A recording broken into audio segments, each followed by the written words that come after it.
is 5 o'clock. I will see you all tomorrow.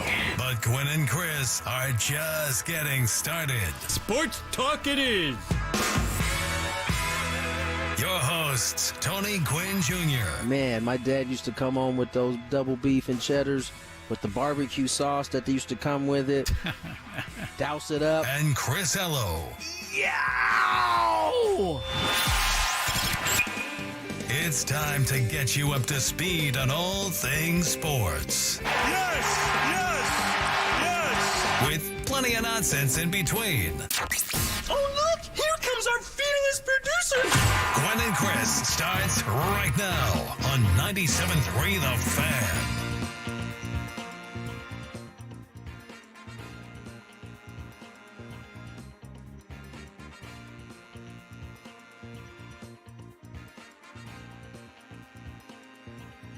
Hey, what's happening in San Diego? Welcome into Gwynn and Chris. Very happy Thursday afternoon to you. 2:01 is the time. Chris Ello, Matt Skraby together in our Odyssey Palace studios. Tony Gwynn Jr. is across the country today. He is in Boston, Massachusetts, where...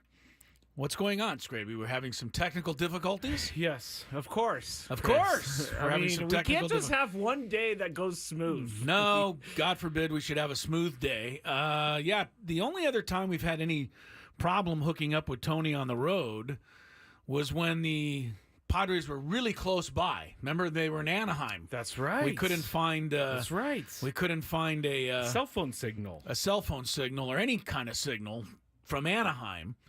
But we're having some issues today in Boston, so Tony will be joining us soon.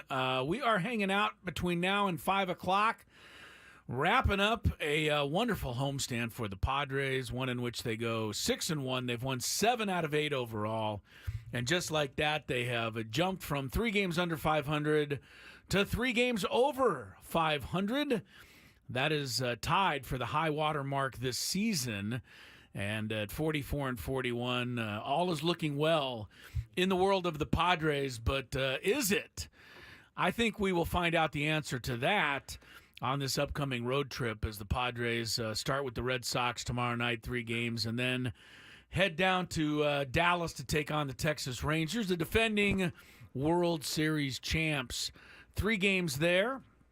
And I think we have Tony now. Tony, let's just hope that this road trip goes a little better than the last one did, and they really start under similar circumstances. The last one started after back-to-back walk-off wins over the Oakland Athletics. Everyone was all excited, and then just like that, a 5-game losing streak.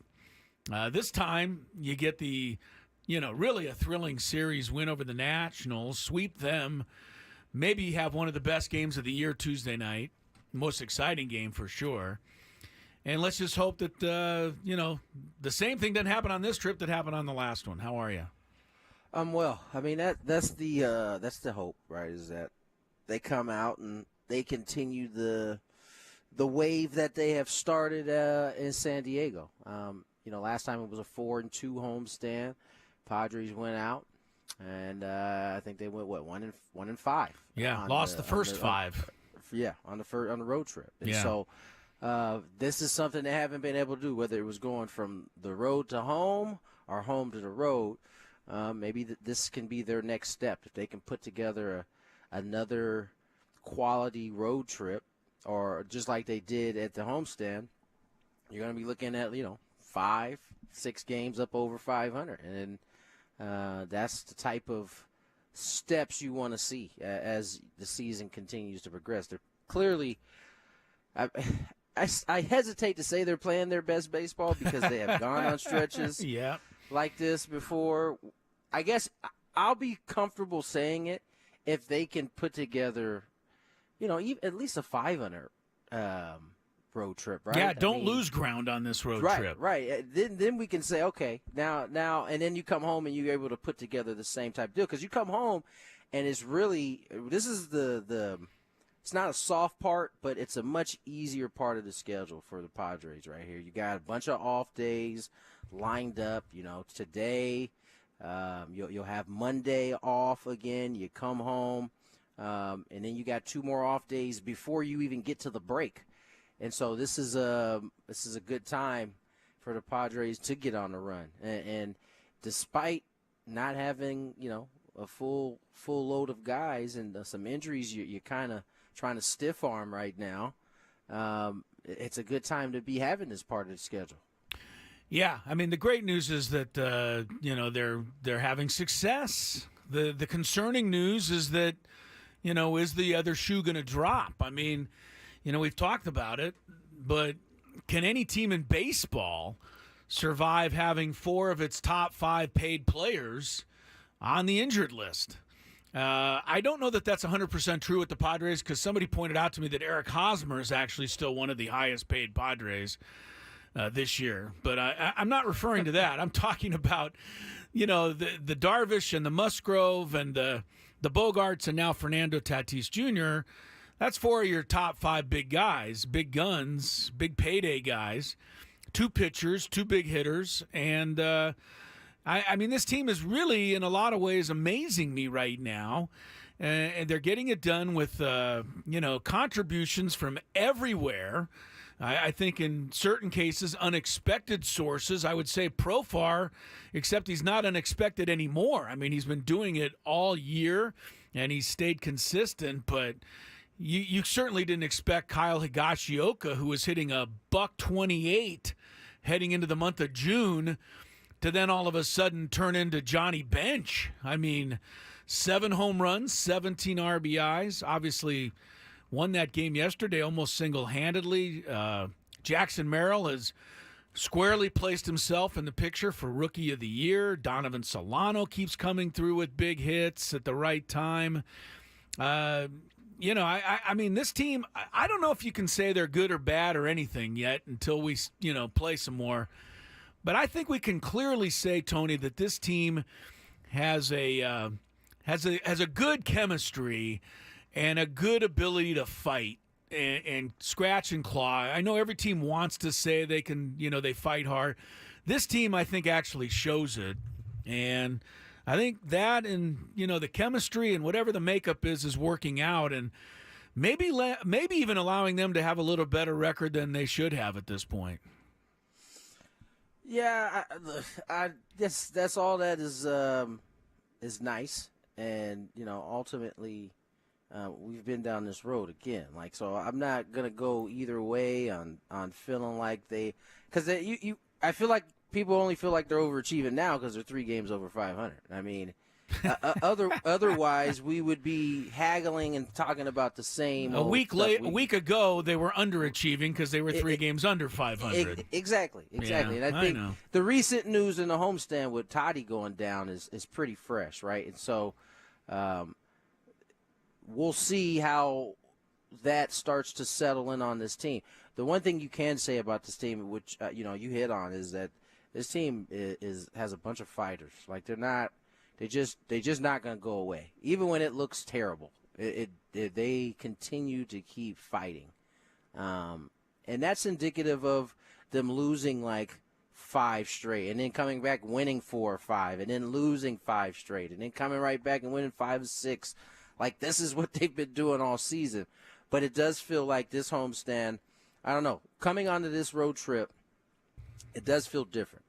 It feels like this is a team that, as you said, I think they just – I don't know that it's chemistry or what, but they know what they're trying to accomplish every single day. And sometimes they come up short, and they don't waver.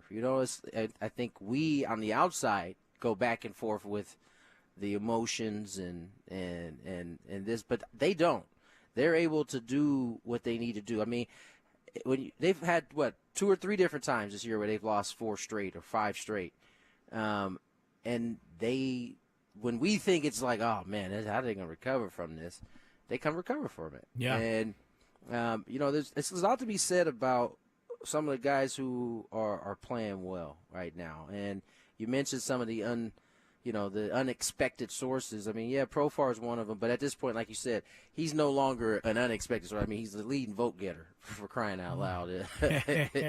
So I just think you start talking about guys like Matt Waldron, you start talking about guys like Adrian Morty-Hone, who's throwing the ball terrific. You start the newcomers in Estrada and Merrill, and you get if you poke guys in, Iggy Rosario comes in and all he does is hit extra base hits, right? I mean, there are nice pockets and stories kind of bubbling up everywhere, but again, it boils back down to can they carry on what we just saw at home into this road trip? Boston's playing some pretty good baseball right now, so you're certainly going to have to come to an environment that is typically not the friendliest, but it seems like they're up for it right now. It seems like the right time to be going on the road to take on one of these trips. Did you bring your glove with you, Tony Gwynn Jr.?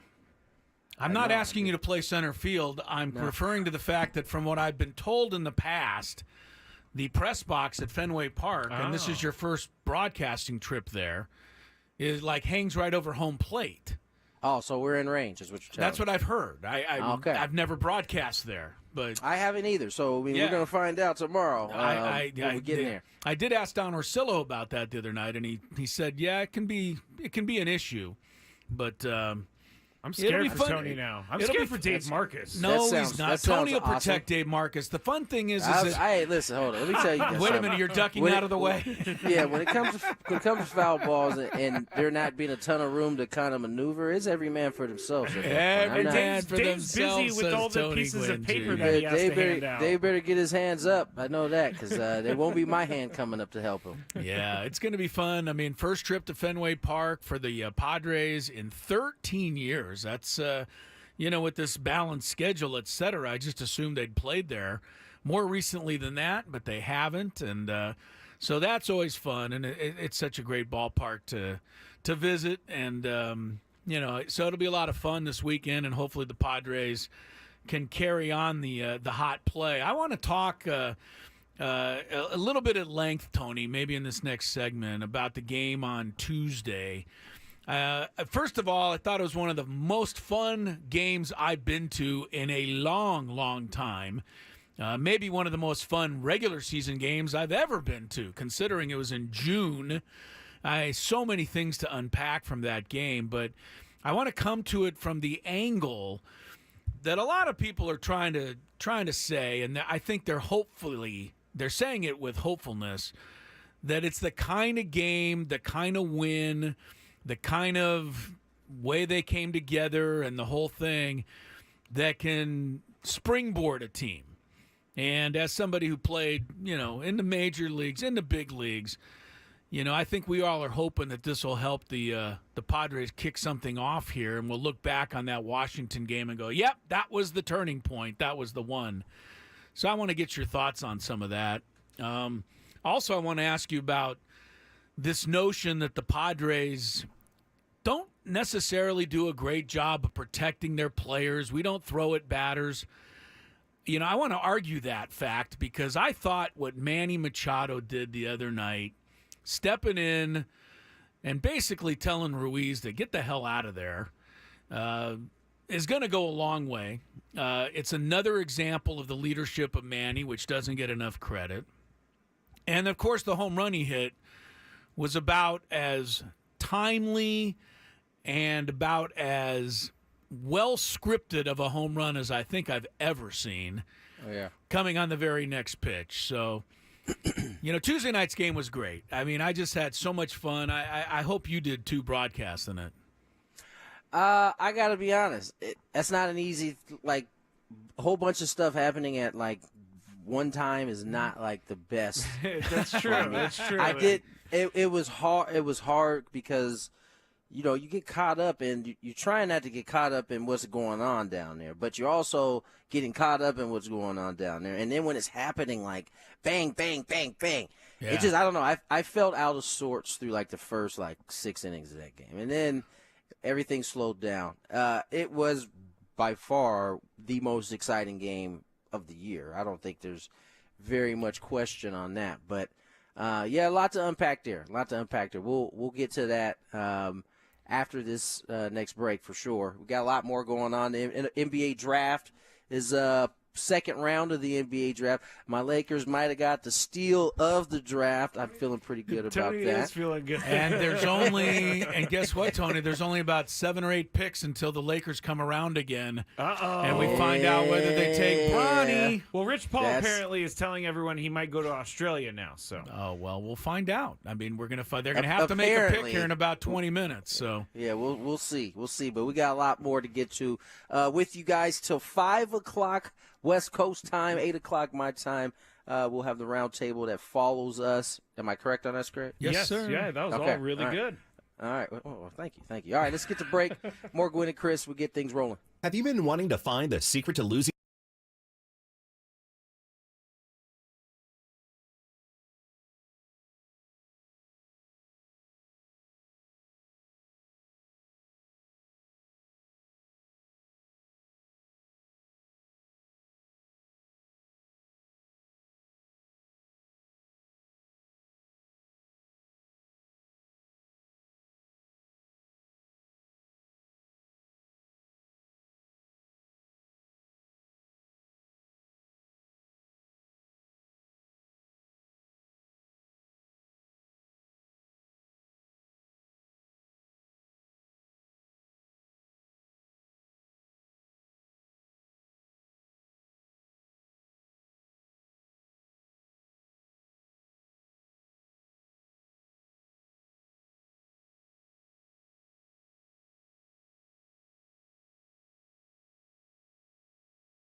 All right, here we go. Segment 2. Thursday program, Gwynn and Chris. 97.3 The Fan. Tony Gwynn Jr. settled in Boston, Massachusetts. Can we ask what you've done with your day off, if anything, or have you just been catching up on rest? A little bit of that. I got up at about 10:30, made my way down to the gym, rode the bike for 30 minutes, and then Attaboy. Nice job. got myself a sandwich and some tomato soup. Not clam chowder? Get a little chowder. No chowder for you? They didn't. Wait. That you can't be a Boston restaurant and not have clam That's chowder. like going to Idaho and they're out of potatoes. What do you mean? It was a bakery, so they didn't have clam chowder. They just had the tomato soup. So I went with that. And I got a Rice Krispie treat with that was mixed with like Fruity Pebbles. So well, that was my little treat. You did your bike ride. I had half of that, and it like sugar toast me to sleep. And then I got up like 20 minutes before the show. And that's why I'm still a little groggy. I told Darren Feeney of the Padres Media Relations Department the other day, who said he was going on the trip. I told him to, on his day off, take a duck boat tour. He said he'd never done that before, and highly recommend it. I don't know if you've ever taken one, Tony, but the duck boat is very cool. And Boston is maybe the only city, to me, that's worth taking a city tour because there is so much history. You really wouldn't believe it. So, anyway, I don't know if Darren will do that or did that, but it's a suggestion if you're really bored tomorrow morning. Yeah, no, I don't want to deal with any water at all. So, it does go in the duck boat does. Yes, it drives and then goes into the water. This is the second time we've done the duck boat thing this week. Love the duck boat. Can I tell you? Clearly, Chris is a fan of the duck boat. I am gonna. I mean, after the show, though, I do plan on trying to find some seafoods around this joint somewhere. Well, there's got to be some. The hotbed for it. Got to be some Boston, Mass. Yeah, are you close to Fenway, or where are you guys? From what I gather, it's a 15-minute walk, so I plan on. Oh, that's nice. You plan on walking? Plan on doing that. Nice. Yeah. Very nice. Yeah. So. Just don't look any Bostonians in the eye as you're walking there. It's dangerous, I've heard. What? I'm just kidding, Chris. God, you're weird.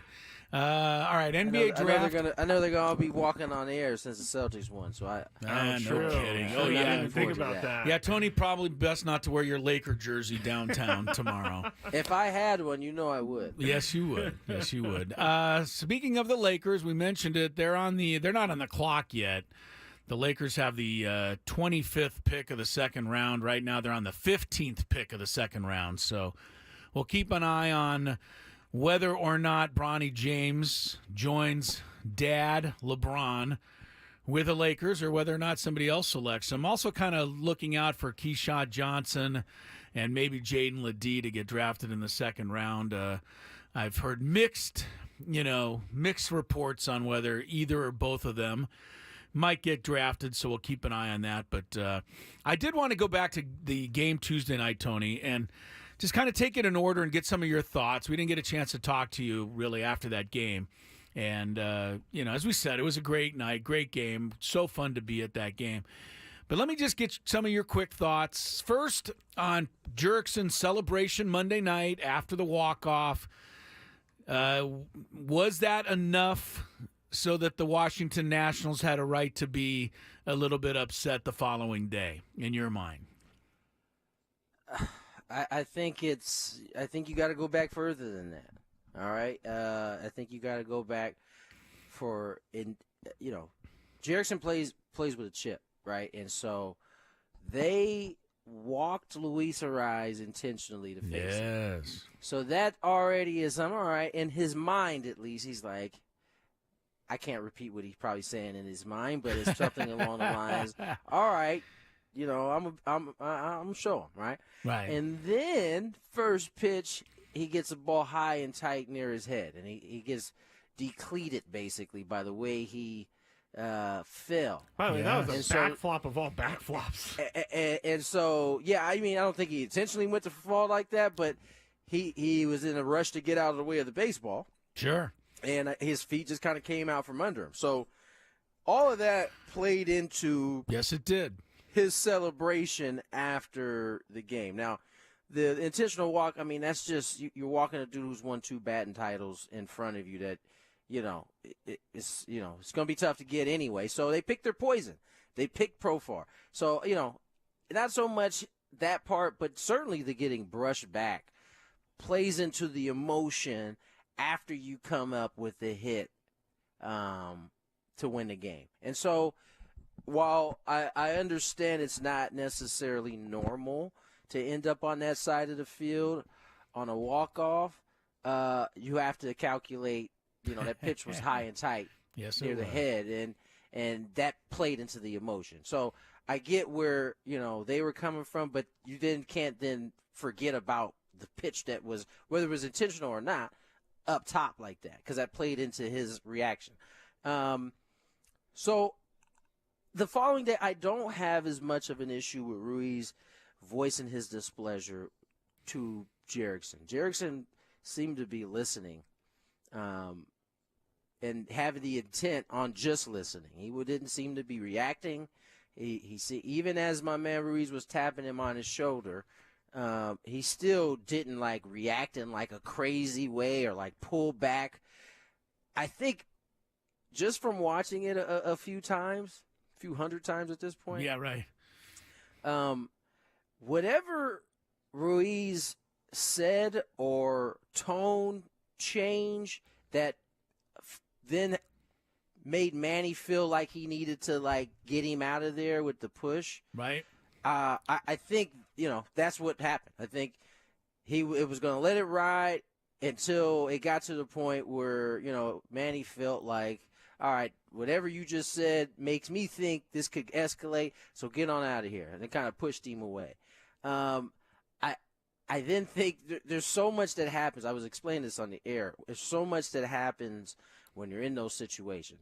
Ruiz gets pushed, and I don't know that he didn't know or didn't think that there was a bunch of dudes coming, because the way he reacted after Manny came was almost as though he thought there was a bunch of Padres already in on the field, because he reacted in a way like, I'm defending. I had to defend myself. You could see his head come up.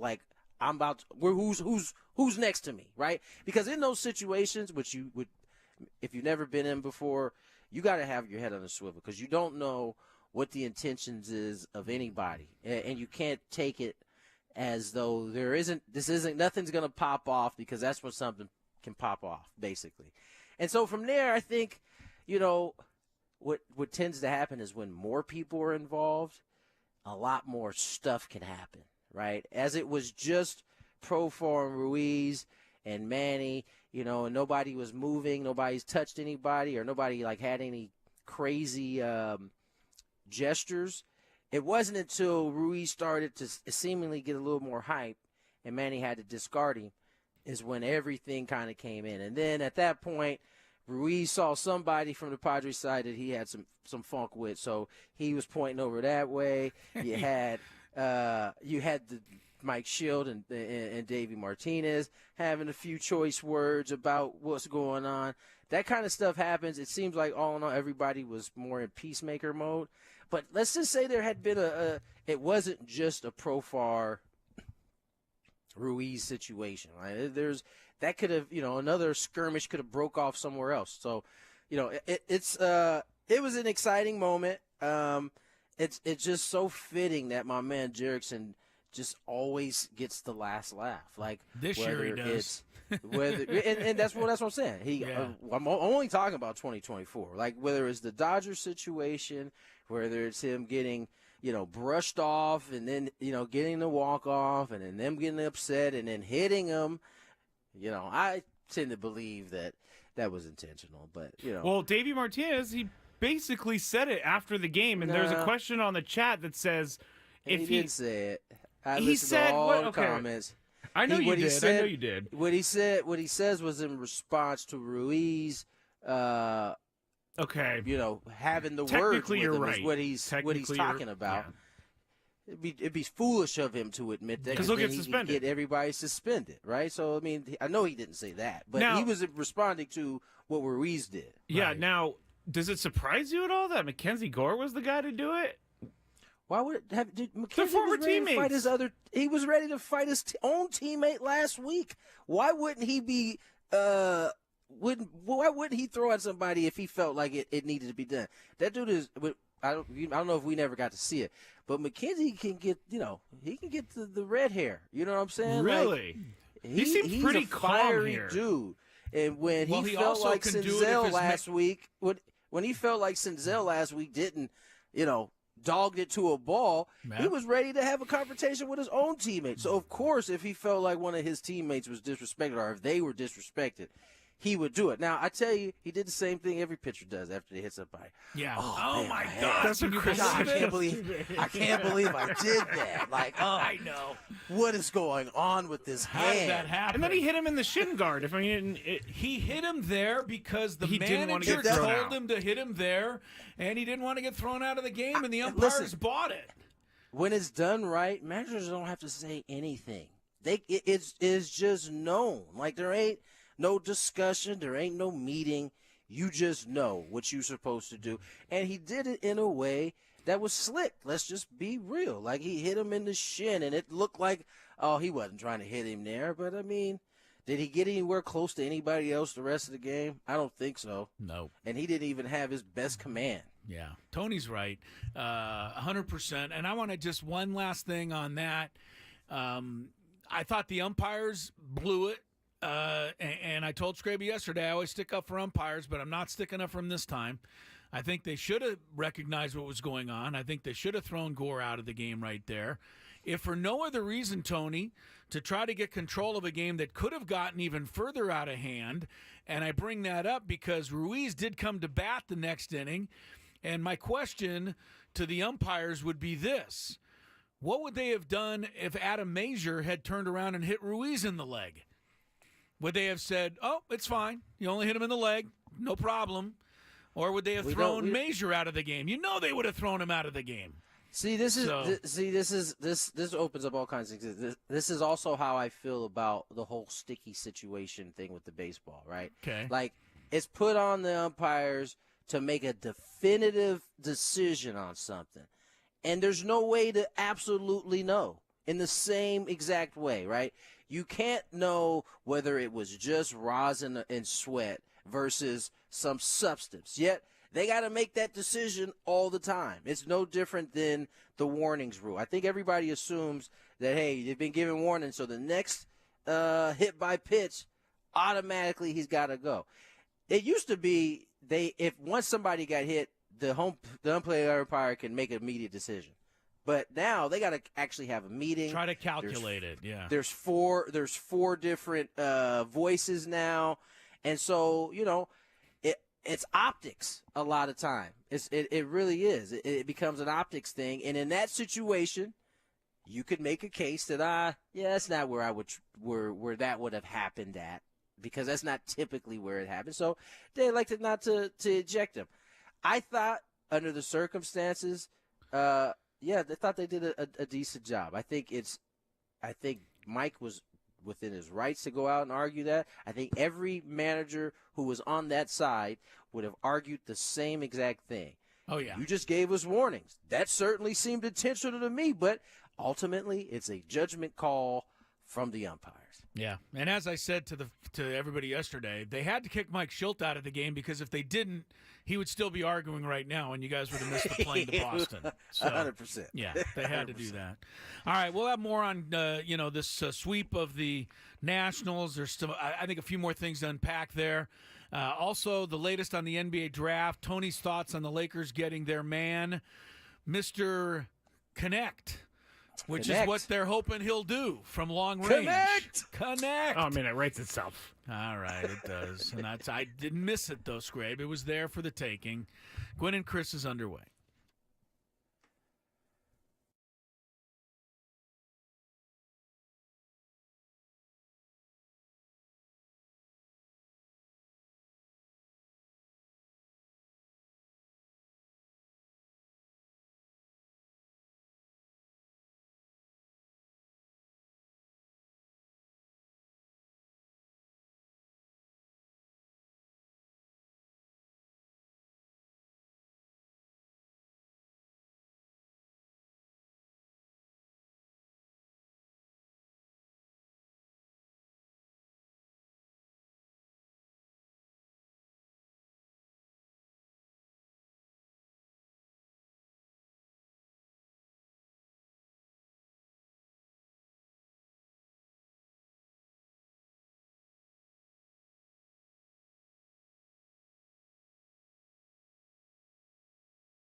5:42 here, 2:42 there. Here, Boston, there, San Diego, Tony Gwynn Jr., Chris Orsillo, Matt Skraby. Just unpacking this sweep job the Padres put on the Nationals, who coming into that series were only a half a game behind the Padres in the wild card pacing. Now they're 3.5 back, yeah. Now they're 3.5, yeah. Yeah, we'll see you later. Lose three, get your booty spanked. Now you're 3.5 on out of here. Padres coming into Boston, pretty good team, playing pretty well. Chris, before we went to break, you said there was a few other things you wanted to unpack. So let's unpack. Well, it's all from this weekend, this series. I mean, to me, it's going to be hopefully the turning point of the season. I mentioned it a few times yesterday and this morning on the roundtable. The Padres have been at the 500 mark 25 times, different times this year. Oh yeah, by the way, I used that. Did you? I heard it. You got that nugget in the broadcast. Very good. I got that one in. Well, you're welcome for it. Yeah, thank you. But what I brought it up this time is because I'm hoping there isn't a 26th time. I hope now that they're over 500, they're just going to stay over 500 the rest of the way. But of course, that remains to be seen. But if they do, then this national series will certainly be looked upon as a turning point. The thing that also made it great. And I want to finish after this with the home runs that Manny and Profar hit. But what made it great is that you had the good guys, who of course are us. We're the good guys, the Padres. We're the guys with the white hats. The games were in San Diego. The fans were cheering, wildly for Profar, wildly for Schilt and Machado and everybody else. But the other thing was there was a couple of good villains in this series, which to me ups the ante. And the number one villain in the series really wasn't Ruiz. It was actually Jesse Winker, who I don't know if you saw the clip, Tony, but got into it with a fan after the Profar walk-off Monday night. I think it was a 79-year-old gentleman. I have many questions. Gentleman might be too much. Yeah, I have many questions about this. Well, let's talk about it. The old man said, "You guys are being Bush," and Jesse Winker said, "What's your problem?" And the old man said, "Well, it's Bush to throw under a guy's chin like that." I don't know what this guy is doing. And Jesse Winker said, "Well, what do you think? We were trying to hit him with the bases loaded and tie the game." But I don't know. Is Jesse Winker in the wrong, or is this old man got to shut up? I don't know. I mean, players got to. You can't be getting an argument with some fan. Can you? Of course you can. Of course, right. What world? Right. Of course you can have a good conversation with a fan. Okay. I'll say that I only saw the video as the argument was already taking place. So I didn't see if Winker walked up to him or if he said something to Winker. I just saw the clip of Winker for some crazy reason trying to explain to the gentleman why they weren't throwing. And that's what I'm saying. I don't know why he was trying to explain that, but I thought it was hilarious that he said, why are you arguing with me? I'm 66. What are you, 26? What does that have to do with anything? That was a great old man moment right there. That way, old man. Well, I'm going to stick up for the old man because I'm old. But, and then, I did actually see it, in the next day, I think Profar got retired the last out of the first inning. And as he was coming off the field, Winker had some words for him as they crossed paths. This was before. If those words were, we good? They were. You think? Yeah. I don't know. Yeah. Go back and look at. I know how everybody wants it to be. Hey, Profar, I'm coming for you, buddy. All right. Nathan said that Winker also said he's 26 and he could kick his butt. I think if you remember, Winker ain't the one to mess with. I don't know if you remember Winker putting the two-piece on my man in Anaheim. Was it last year? Oh yeah, with that big old fisticuff. I and do. He gave off two clean ones. Whoever that was got knotted up pretty good. We need an off-season fight between Jesse Winker and Tommy Pham. I just think it needs to happen. Tommy Pham needs to fight someone. Jesse Winker needs to fight someone. In all honesty, when Profar was coming off the field, before any of the stuff popped off, he was asking Profar if we're good because Winker was one of the guys who seemed to be upset at the celebration the night before that was on their side. Got it. All right. Well, then Winker hit the home run anyway. And Yes, he did. again, I don't Hot know. Mike. I don't know what's going through his mind, but he did a little hippity hop around first base. Now, maybe he always does that, or maybe that was just a nod to Fernando. I'm not sure. Well, but it didn't ingratiate him to anybody. Well, at this point, again, emotions are high because I think he hit the homer after Manny hit the homer. Yes. Oh, yeah. And, so here's what he did say, though, because I turned to Dave and I look back like, yo, I hope they dumped that, because he came around home plate, and as he got to the mic that hangs right in front of the dugout, he said, I'm obviously not going to repeat it, so don't panic, Skraby. Thank you. He said something along the lines of, let's just beat these bleepity bleeps and get up out of here. And it was clear. It was crystal clear. And so I turned back, and Dave, who was kind of grinning and kind of chuckling, and I was like, man, I mean, I kind of want people to have been able to hear it, but I don't think that's I didn't hear it, so it must have been either removed from the highlight. It got dumped. Okay. No, it got dumped. It got dumped, which I think then had kind of messed up the kind of broadcast a little bit when we dumped it in the live whatever. It took a while but anyway, to it get ended up caught working up. stuff out. Well, yeah, exactly. All right, but my But whole point of this was that that's what Jesse made this- Winker played a good bad guy, and that's good because it made the series even he better. It made it better. I thought the Padres fans did it great. I thought they answered the call. Keybert's first at bat after all of the thing, they booed the mess out of him. And I was just, they was ready. They was ready for it. Well, the thing with the old man, I'm sorry to keep calling him old man. I don't know his name, but he's not that much older than me, so maybe you ought to just cool it a little on the old man thing. Would you want to take on Jesse Winker? How about the gentleman? Okay, the gentleman. Well, listen, Jesse's smart enough to know he now what he can't do. He definitely can't go into the stands. So, Yes. I think you can have the conversation, but the moment you grab that railing and pull yourself up, you're completely. He out of grabbed the pocket at this railing. point. Luckily, he didn't go any but further. Here's the thing. I'm not someone who likes to like make myself the center of attention at all. Jesse Winker should have never gone there. But it's like, I don't know that I would be sitting there fighting with a player. I don't know. See, but this herein lies the world that we live in now because of social media. There is the fear of things have kind of like moved away. Not for me. Saying? Well, I mean, that's why you survive very well, buddy. I'm just saying.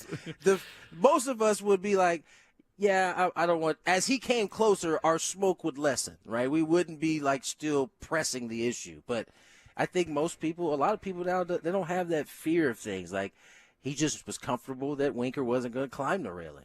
There was a time where you couldn't necessarily be that comfortable. Dudes didn't quite have all of their scruples together and be able to know, you know what, this is not a good idea. At least he didn't go Anthony Rendon, I will say. I mean, Jesse Winker, in the whole thing, in my opinion, it's on him because he's the player. He's got to turn around and walk away. Ultimately, it's not even a real thing. Like, I mean, nobody got in trouble. His team took the L. I mean, there's nothing other than it being on social media and us talking about it. I mean, there was no consequences to any of it ultimately. They're saying that they other did than hear it, by the way. kicking their tail. Some people did hear it on MLB. Oh, they did hear it? Yes.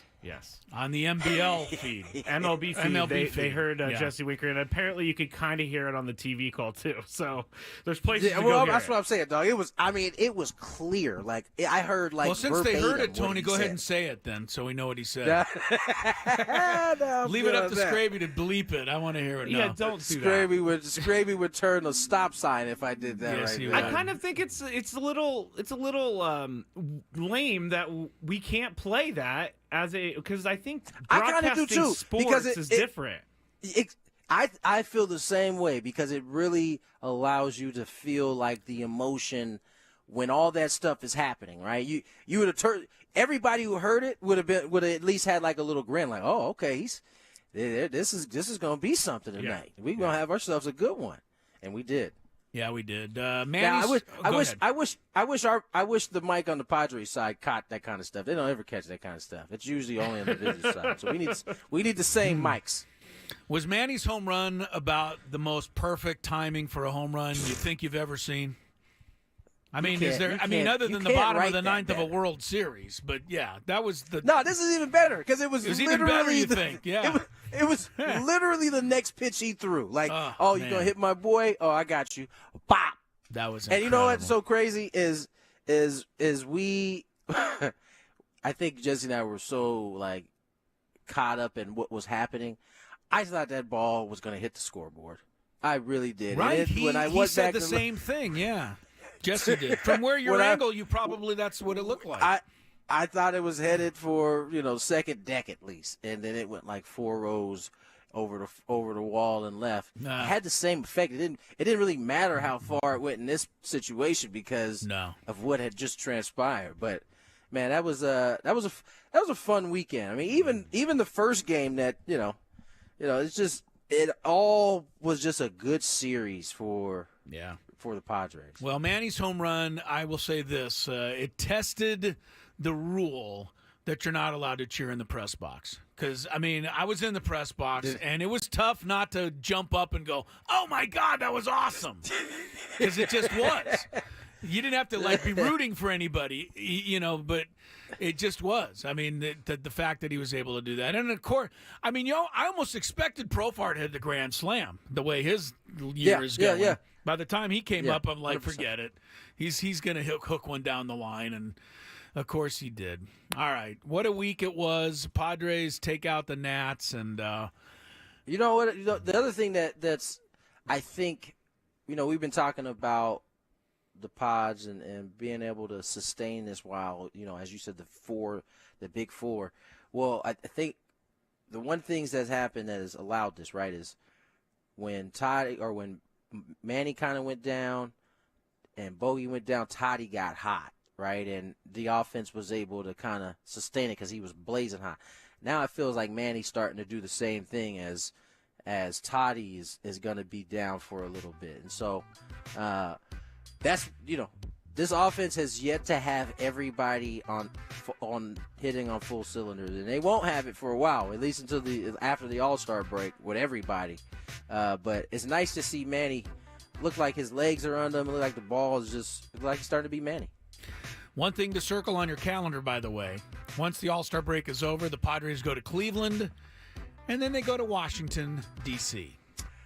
So, and I know they tried to keep Keybird out of that last game. There's 3 more to come in Washington, so stay tuned. Let's get to break. 4 o'clock hour on the way. A little daily gambit. More Gwynn and Chris.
sports. Yes! Yes! Yes! With plenty of nonsense in between. Oh, look! Here comes our fearless producer! Gwynn and Chris starts right now on 97.3 The Fan. And we are swinging our way back into action here. 3:01 is the time. 6:01 in Boston, Mass. Tony Gwynn Jr. is there. Crisello, Matt Skraby here. The Odyssey Palace Studios, San Diego, California. Tomorrow, the Padres will take on the Boston Red Sox. Game 1 of a 3-game series. Bad news, game not on local television because it's on Apple TV only. Great news, though. You can watch the game if you subscribe to Apple TV. And when you go there to watch the game on Apple TV, you can choose and get your choice of radio broadcasters. Ding! Yes, ding. That is right. The light should go on.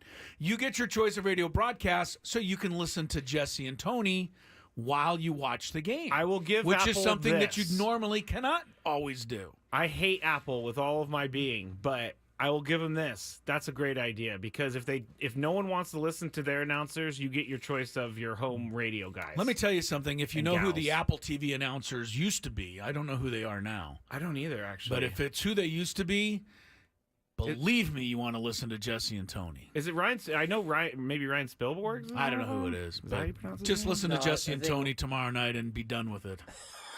Be This is done my with guy. it. Spilly's on there now. I like Spilly. He's a good guy. Good Can't guy. remember who the I don't know who they are. play-by-play is. It really so- doesn't matter I'll because look it up. It'll we're come all to going to me. listen to Jesse and Tony. But tomorrow night's game, That's right. That's you'll exactly have to, right. You'll have to watch it on Apple TV. So I will sorry say about that to I do those who love don't the- subscribe. I really do like the Apple graphics, though. I will say that They're pretty Like, sweet. It's pretty simple. They put there's not a whole lot going on. They got the score up there. It's pretty easy to follow. And now you can have Jesse and I's voice to go with those cool graphics. Very nice. Yeah, whatever. They do. I will say this. Well, I though. got to say this because I got to stick up for the world of cable television. Cable. Yeah, I can't get behind more and more sporting events going to streaming. I can't support that. I have to try to hold it off as long as I can. Dontrell Willis is apparently an analyst of Dontrell Apple Willis, TV. the Oh, teacher. John Stroh's one of them. Yeah. Heidi Watney, Trisha Whitaker, Alex Faust, Who's the Wayne Randazzo. Who's the play-by-play guy? Wayne Randazzo. Yeah, that's Wayne right. Randazzo. Forget it. Wayne is with Forget Wayne is it. with the Angels. Yeah, good guy, but not tomorrow night. Sorry, Wayne. Not listening to you. Oh wait, I got a preview. This is a preview of the Big Five question with Michael Kay getting all fired up yesterday. So we'll get to that in the 4:00 hour. I heard a great story on Michael Kay and his home run call today. Really? Great story. Yeah, it was. I don't know. It made me like Michael Kay even more. He Share. was basically like they were asking. He was on Rich Eisen's show, and he was asking Rich, or Rich was asking him about his home run call. Where did it come from? See and ya. he said, he said that he actually stole it from this young lady he was dating at the time. He said that every time he would drop her off at her place, she would get out the car and she would say, "See ya, wouldn't want to be ya." so That's where he came up with it, huh? And so he said he started playing with it. He said obviously, the wouldn't want to be a part didn't necessarily fit. And so I just started saying, "See ya," and that's how it came about. See, my man was out there living his best life, dating, and came up with his home run call because of it. He said it pisses Yankees fans off because he uses it also for the road team. He doesn't just use it. Oh, for he the home does team. use it That for is the road interesting. team. Did Yeah. not know that. Yeah. I wouldn't thought do. that was I would not interesting, too. honestly not do anything that ticks off Yankee fans. I think Jesse- especially if I was the play-by-play But guy. he's also a New Yorker, so I don't know that they really have it in them to kind of give in and back down to something. I know that Jesse, when a visiting team, he calls the visiting team home runs different every time, but sometimes he does have a really depressed gonna go. Sure. Just like that. I think that's the way moment. it should The be. moment dictates it. Yeah. I think so. I mean, if you want to hear some really depressed home run calls, pretty easy to find the Washington Nationals calls of Manny's home run and Profar's grand slam the other night. That is some depressed home run calls. That is trouble. That is a grand slam. Well, the other one, they were just whining, honestly. Yes, they were. Well, look at those guys on the field. He's jogging to first. He's walking to first base. So is Profar. Profar's carrying on. Oh, they're all coming out of the dugout like they just won some big thing. Whiners. Leave my colleagues alone. Oh, okay. There, I'll leave your colleagues alone. They were going through it over there. Too bad for them. They were having a tough time. Well, they'll have their chance. Like I said, Padres go to D.C. at the end of July, right after the All-Star break. All right, we're going to get to the Daily Gambit shortly, but the NBA draft second round is kind of getting interesting now because... I'm not even paying attention. What's popping? Well, here's the thing. They're on the... Let me see. They're on the 24th pick in the second round. The 25th pick in the second round belongs to the Lakers.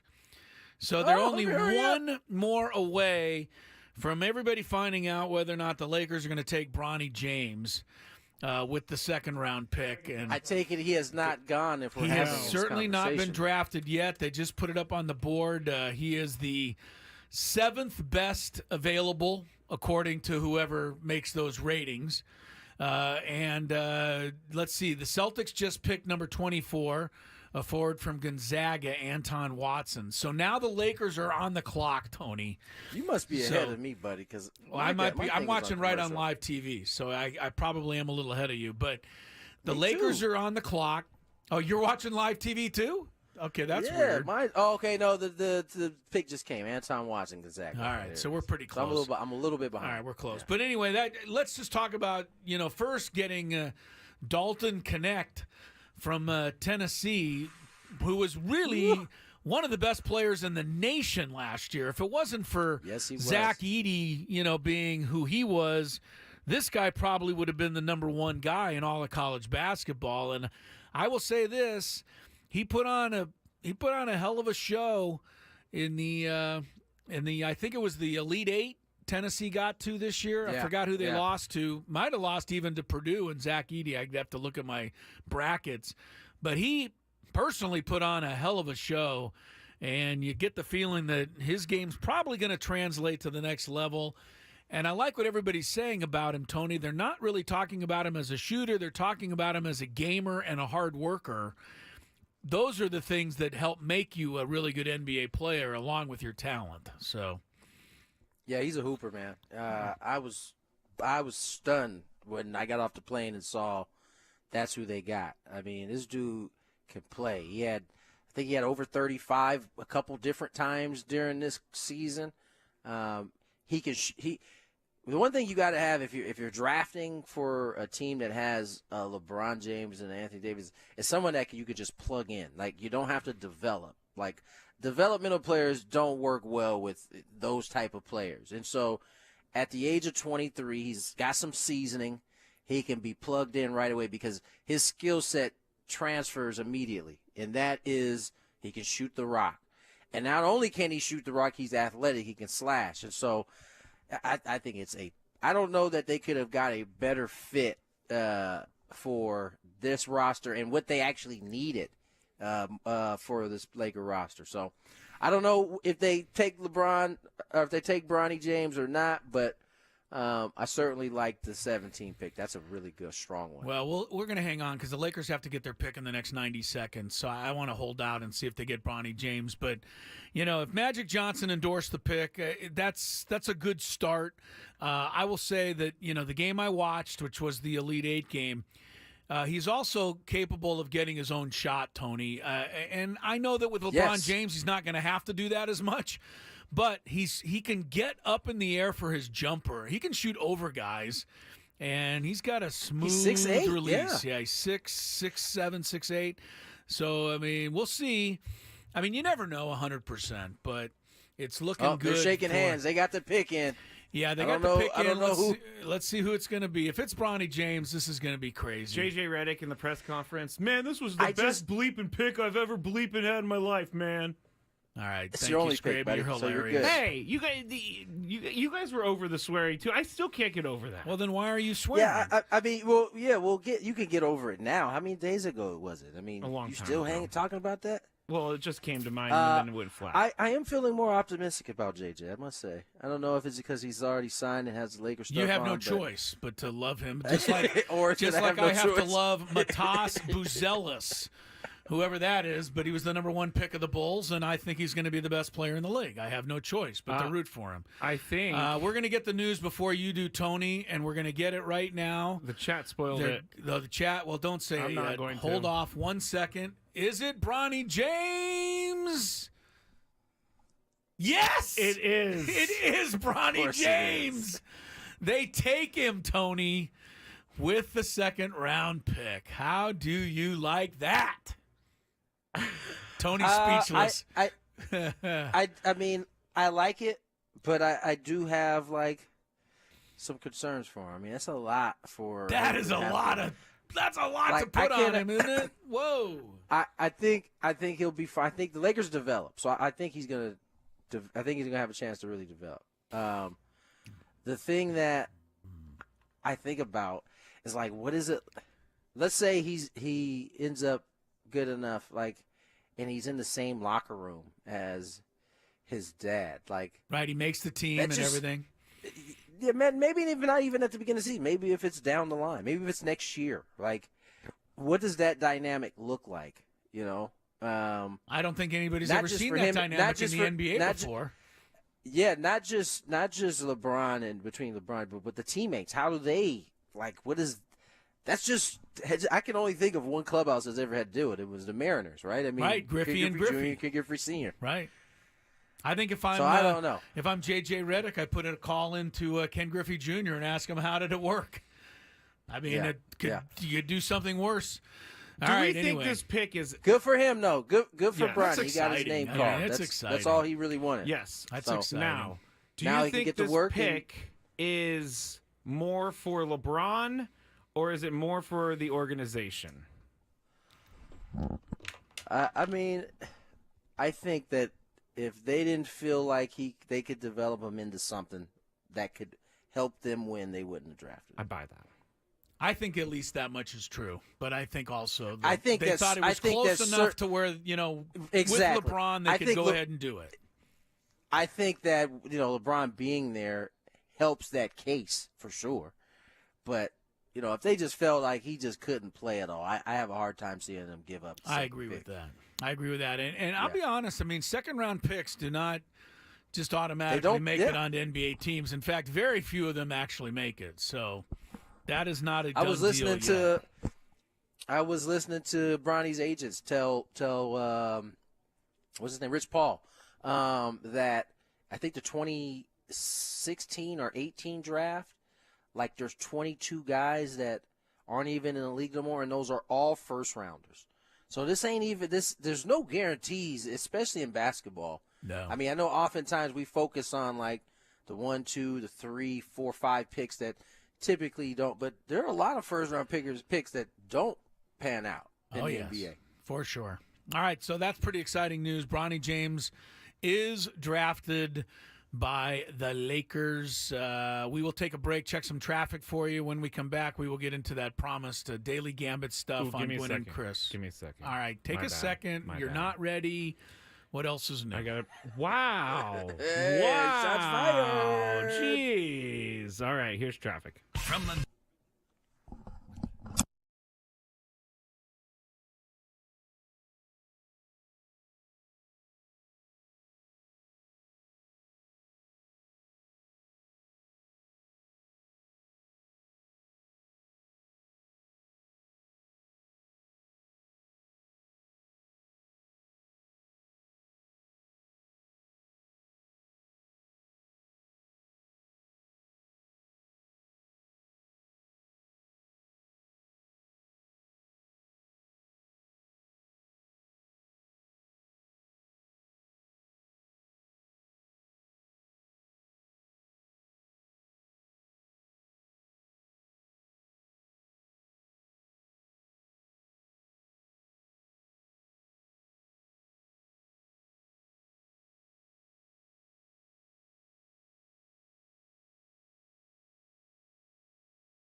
6:21 my way. 3:21 back in San Diego. I just got a funny text from Don. I've been giving him a bunch of. I've been giving it to him here in recent days, and so I reached out recently, just like 5 minutes ago. I asked him if there was any, if there was any restaurants around here that he would suggest, and he basically told me to go Pound Sand. So I thought that was funny. I had a good laugh about that. Go Pound. I don't think he said Pound Sand, did he? He didn't say Pound Sand. I didn't think really so. Get into what he actually said. That Don Orsillo guy. Got to help you out a little bit. Come on, you need a little help. Yeah, it's his town. I definitely deserved the you deserve it. Is it his town anymore? Oh, he was there long enough. I mean, he said he hasn't worked there in 9 years. He would still know where to go grab some good food. He would still know where to true. go. Yeah, that's come true. on. You know, Chris kind of got me thinking about seafood and stuff. So help him out. Help a guy out. Get a nice lobster bisque. The lobster biz, maybe some clam chowder. Yes, please. You cannot. Clam chowder. Yeah. I told Don the other night that the. Chris has been name dropping Don. I've been dropping a little bit. So much. Well, in the last I 2 got days. on the elevator the other night. He's been behind the scenes a lot here lately. Yeah, he's been I've coming been back over there. on and hanging out. Yeah. But he said, I told him, I said the Twitter verse loved his home run call on the Manny Machado. He got a lot of love, and he was appreciative of that, but he didn't say consider the source. I think somebody behind him said consider the source, and he laughed. But I loved his Manny Machado call. Did you hear it, Tony? I did not. Oh. He said, well, the Hold thing on. you got to hear it. I mean, Jesse's was fabulous. You guys were on you guys point. are great. But his call, Don really hit a home run himself on this. Here, listen to this, Tony, if you get it. Chris, you got to give me a second. I'm trying to stall. Trying to stall. He's like, have you heard the call? Skraby, play it. Play it now. Give me a second. Oh, you're still looking for I'm it? still looking for it. Oh, my goodness. All right. Have here it on the is. fingertips, baby. Here it is. And Manny Machado will see if he can make a pay. High drive, deep left field. Winker back at the wall. Take that, says Manny Machado. Profar's fired up, and he should be. They hit him intentionally, and then Manny hits one out of the yard intentionally. And the Padres take a 2-0 lead. How about them apples? There you go. There you go. You liked it. It was good, right? How about them apples, he Yeah. said. How about Profar? They hit him intentionally, so Manny hit one out of the park intentionally. I like He's just that. out here law and ordering them, telling them that they hit him on purpose. That's and right. everything. Don was playing sheriff. Don was playing sheriff. We got All some right. good. We got some good play-by-play guys. For sure. Yes, we do. It's fun to go through it all. So great job by everybody on that game. That game's going to live on for a while. Yeah, I It think is. so. This is For sure. Yeah, I mean, I see. Part of the reason why I'm hesitant to talk about like this being an earmark game, right? Because you remember in 2021, Jesse and I were doing like we were like keeping track of all the moments because yeah. so many Yes. And wild a book moments. that was never published. We never published a book because the last 2 months of the season were like the worst. It Yep. like imploded. And so I don't know. I don't know if it's superstition or I'm just playing it safe. I just don't want that to happen again. So these moments are great, but let's let them keep winning ball games. All right, we've hit on this quite a bit. Let's get to this daily gambit that we didn't get to last segment. Do you like money? I think about money a lot. Do you like money without doing anything? Winning. Do you want to make money while watching sports? I think Washington is immortal luck. Washington! Woohoo! If you answered yes, this is your segment. Just don't blame us when you lose. Nothing is ever your fault. It's your game. Take it. Gwynn and Chris go through the top bets of the day in The Daily Gambit on 97.3 The Fan. Daily Gambits, our daily sports betting segment here on Gwynn and Chris. Please, everybody, gamble responsibly. We had a comment on the chat, Tony, and I thought the same thing. People are like trying to scope out your room. It's kind of revealing when you do your shows from your hotel room, isn't it? Yeah, you know what? I've left this door open. I meant to close it. This is what happened. Yeah, there we go. Now we're in a good spot. So we made these bets on Tuesday, and the first one we made was the New York Liberty -5 on the spread. Was that light blinding? No, it wasn't blinding. People were just trying to see what was going on inside your room. People, Tony. I was doing the same thing. So I noticed he stays in nicer looking hotels than I stay in when I go places. I noticed that, Scrabe. I'm just staying where they tell me to. No, I'm just I staying know where it's they tell me to stay. It's not of your doing. Chris, is that like Hojo?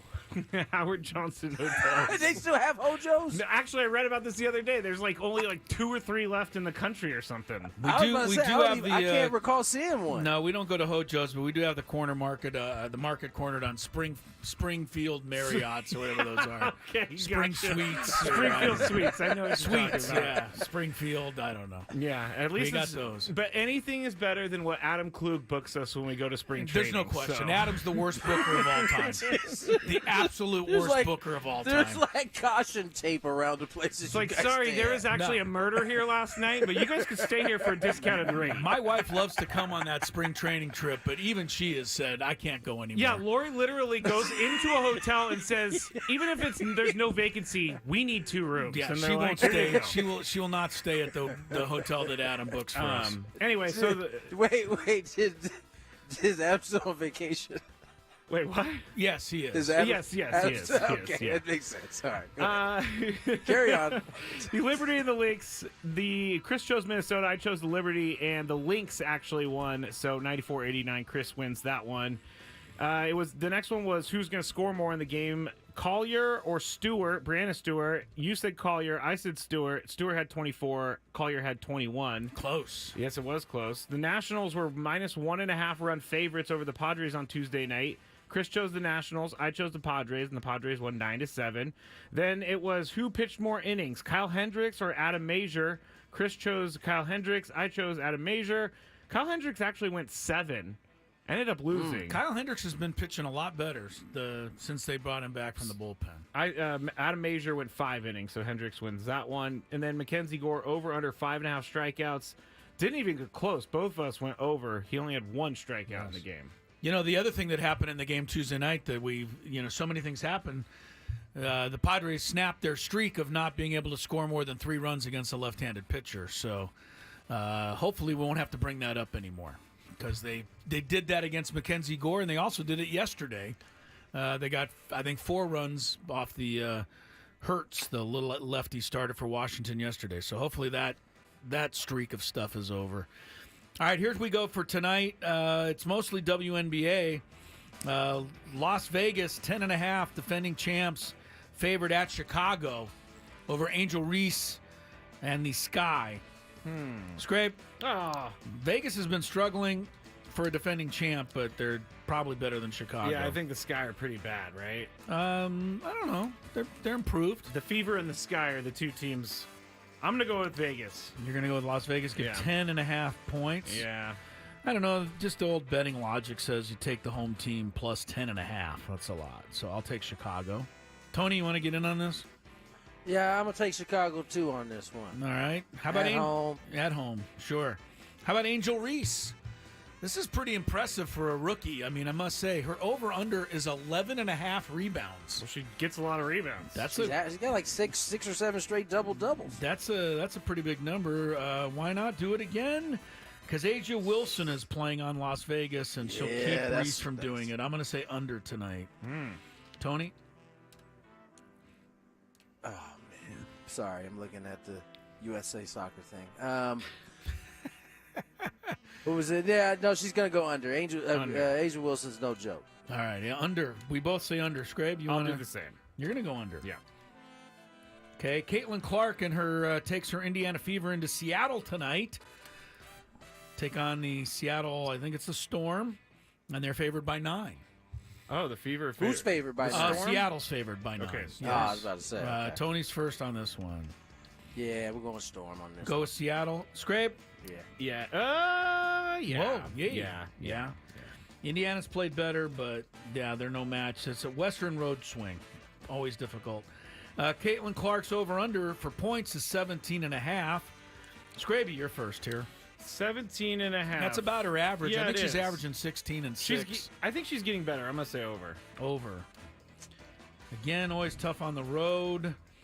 I'm going to say under. She has a tough night tonight on the road. Tony? Yeah, I'm also going to say under. I think if I recall correctly, this was one of the guards that gave her some issues early, so I'm going to say under. Okay. Angels host the Tigers tonight. This is a game of Titans. Tigers are favored by 1.5 runs. The Halos have some pitcher I've never heard of going in this game, Davis Daniel. So a young guy. Jack Flaherty pitched really well for the Tigers. His last name and his this first year. name reversed. Yeah, he did. Daniel Davis. It says Davis Daniel. No, right no, here. I'm not saying. No. Oh, you're saying he has his name reversed. I'm saying he got it okay. reversed. Yeah, That's you. Thank you. Okay. I'll take Flaherty Jack and the Tigers in this game. Flaherty Jack. Tony, who do you want?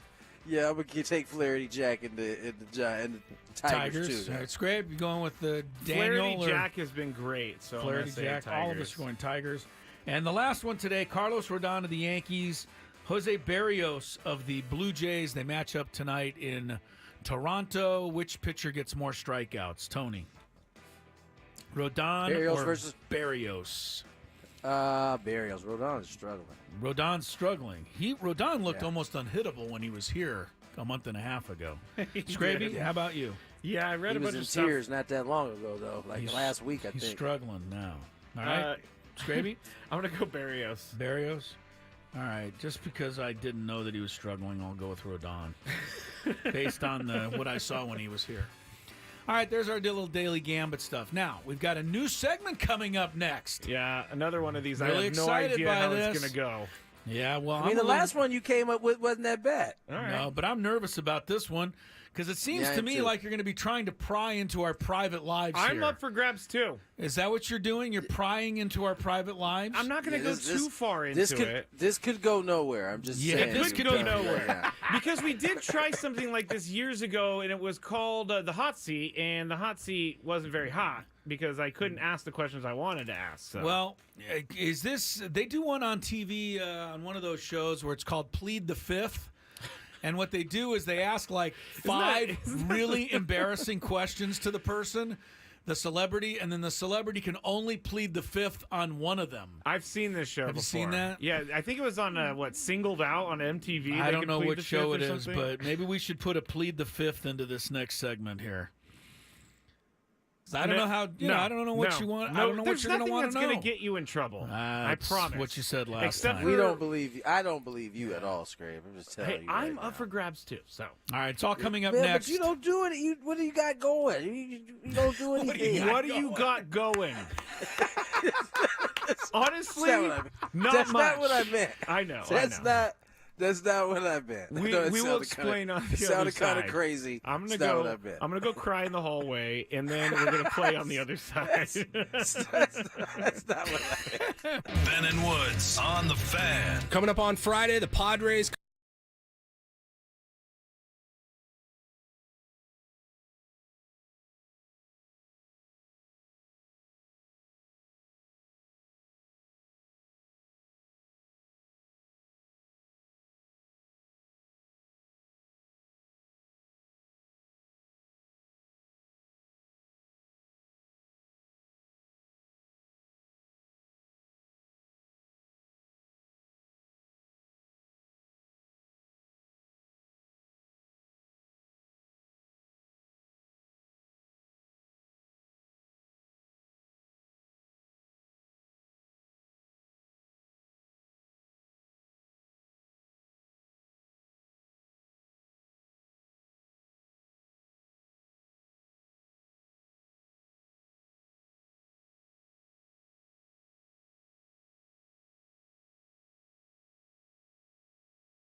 All right, welcome back.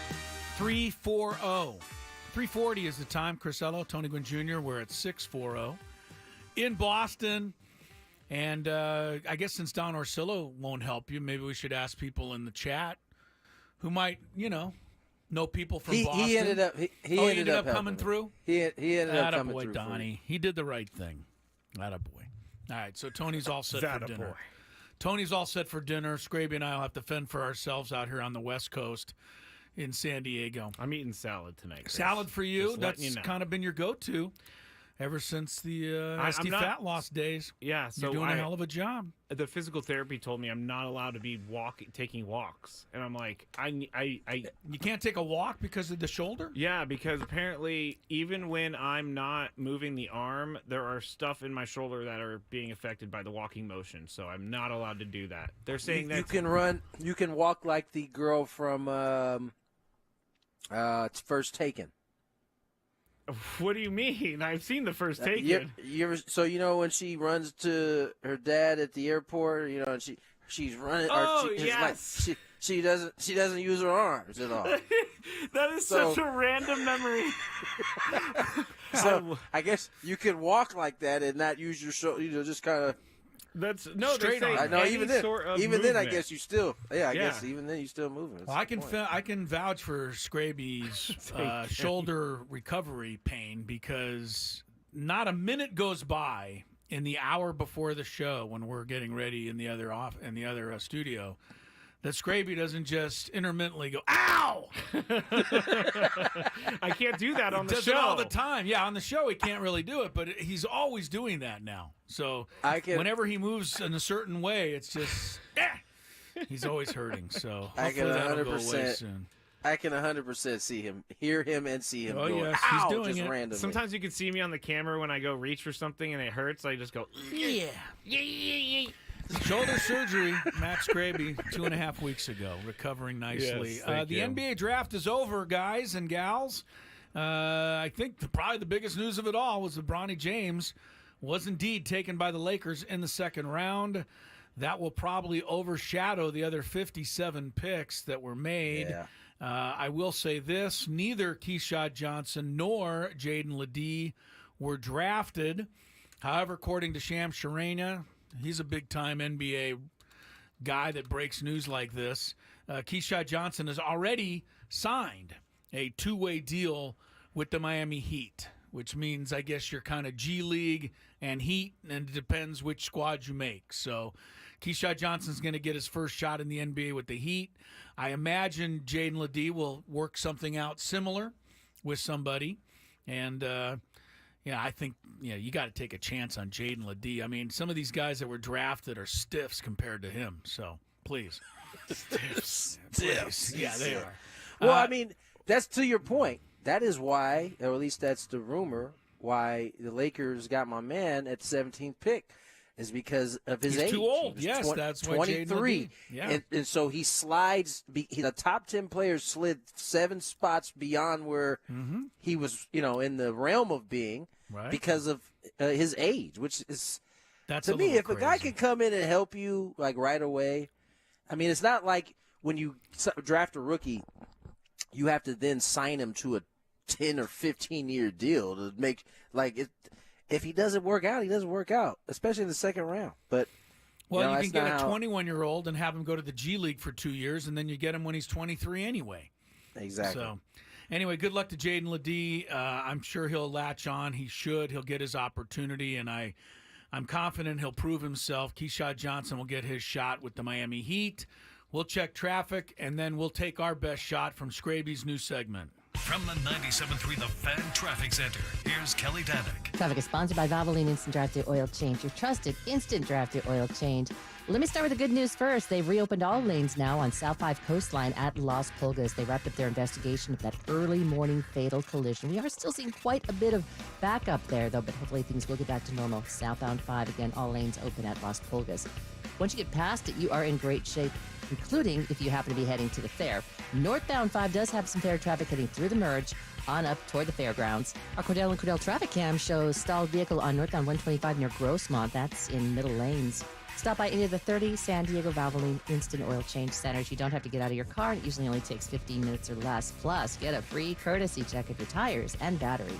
Visit SoCalOilChange.com for directions and discounts. SoCalOilChange.com. I'm Kelly Danick with Gwynn and Chris, San Diego's #1 sports station, 97.3 The Fan. All right, so I've been inspired because in studio we have all of these different board games now, or at least the card games. We have one called Mind the Gap. I know that there's another one over there. It's like who everybody knows. And the midday show, Annie and Elston, they do Ask Us Anything. So I wanted to do a Gwynn and Chris FAQ, frequently asked questions, because I do get a lot of questions about you guys. And then I bought a book on icebreaker questions that I have also went through and found some of the best ones. So here's how it's going to work, Chris. You're going to roll the die, since you love rolling the die. Okay. And 1 through 4, 5, 6 doesn't matter. 1 through 4 will determine who gets to go first with the question. Okay? Who has to answer the question first? There's only 3 of us, though. But there's okay, good point. Thank you. There's a Chris, there's a Tony category, there's a Skraby category, and then there's a group category. Okay. So questions on all of us. So go ahead, roll the die for the first one. 6. Okay, of course. 4. 4 would be a group question. Okay. So the group question... Ooh, this one's a good one, and you guys are going to have to answer. You know what? I know he wrote this down on the sheet, our sheet. I'm not looking at it. Okay. I don't want to know where you're going here. So, have you guys ever been so? This was actually asked to me by someone. Have you guys ever been so mad at each other the show almost ended? I would categorically say absolutely not. You recall a time? I don't know that the show almost ended, but I think we were hanging on threads for like a day, maybe. What? Yeah, I'm not going to reveal what it was. I know Skraby and I have gone at it a couple of times before a show. Yeah. I don't know that it would have ended the show. I think we're Correct. both professional, so it wouldn't have ended the show, but it was definitely It was dicey. There was no talking in between segments. Let's just say that. And I had to go into the boss's office, and they pulled me in there to like talk about it. I wouldn't say that we were close to ending. It was never that point, but we were. It was a weird time. It was like within the first 2 years that I think a lot of that was happening. Yes. But I put it all out of my mind. I don't remember. I'll fill you in the break. No, I won't. Don't because fill me in. I want to think that it's all been wonderful the whole time. Nothing but roses. For the most part, it has. We've lasted 6 years together. That's a lot. We've certainly had a few disagreements, but I would say that Tony and I wouldn't say this about you necessarily. You're pretty combative, but I don't think neither Tony or I are even combative people. In general. No, but this one time I'm talking about. There may have not been combativeness, but there was a time when there was frayed nerves. All right. Well, fine. Tony, are we thinking at the same time? I think we are. Okay. I think we are. Okay. Let me roll the dice yes, again. Yes, we're going to get out of that one. one. Yes, go ahead. 4. Oh, my gosh. Okay. I like these 4s. Group yes, ones. Yes, right. We're all in on it. This is a good one. Oh, boy. What annoys you most about our boss, Adam? And this is a group answer. So we have to come to this together as a group. He's not listening right now, I can tell you that. And it won't go down recorded anywhere that he can't He's go not back gonna and go back hear and it. listen. I doubt this. And nobody listening will tip him off on anything. I guess they will, dog. But it's all good. I guess I'll start. What annoys us most about our boss? I have a really easy one that probably all right, throw it out there. Yeah, you go out there. We'll work from there. We'll work from there. I hate the emails that we get that on articles that we most certainly have read. Like ESPN front pagers? Yes. That's fair. Yeah. Yes. Adam wants to make sure that we know everything that's going on out there. And I think sometimes he forgets the fact that we also want to know what's going on out there and that we do pay attention to what's happening. So he will email us something like it would pop up on our phones in 10 minutes. Did you guys talk about Bronny James yet? Yes, that's a perfect example. Yeah. I'm we're gonna get a text. Miss it, Adam. Like, I'm gonna get a text from Adam tomorrow. Did you guys see that Bronny James was drafted? Did you talk about him? Yeah, that is that's what he a does. perfect example. Yeah. I'll give you one more, and this is specific to me. Is when he sends me news about the Padres. Yes, he does. It's like, Tony, did you see that Fernando got put on the IL? That's one that. Ooh, some days it'd be like, oh, just man, let me put my phone down. But the nicest way to say this is it's only because he really does care He does about care. us 100%. doing Exactly. We wouldn't be joking about it if we didn't understand that. That's a good answer to that question. Sometimes when he runs into the room and he tells us stuff too, and he's like, we all just sit in silence after he leaves the room. Or he's just hovering outside the window, so we know that would be something's about mine to happen. because I'm like, what do you want? No, I'm just kidding, Adam. What did you roll, Chris? Why don't you just stop while we were ahead? We had a really good answer at the beginning, and then you had to throw everything else in. That's how I do it. That's how I do it. Number 1 this time. Oh, that's a Chris question. All right, here we go. What is the worst thing you have ever said on the radio? The worst thing? Yes. I don't know. It might have been the other day. No, I don't think that was it. I'm not going to bring that up again. I think I just to me it was the only time I swore. You swore on the air? Yeah, oh, was this when you did the update? Yeah, when I did the sports update, and I said that your dad was 2 hits shy of 3,000, but I didn't say hits and shy. He combined the words together, reversed them, and combined them. That was embarrassing. I didn't hear that. Oh yeah, it was right. Anyway, well, I'll tell you the full thing. But yeah, it was not much I could do. It just came out that way. Did you get a talking to? No. Okay. All right. I think everybody thought it was by accident. I've probably said a few.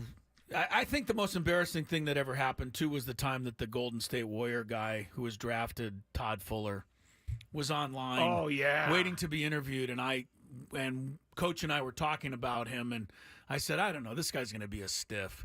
And then the next thing is they brought him on the air, and I was like, oh, my God. He was waiting on hold, probably. He was waiting on hold. I was like, oh, my God. That's brutal. That is brutal. That was all pretty right, bad. roll the die, please. please. That was it?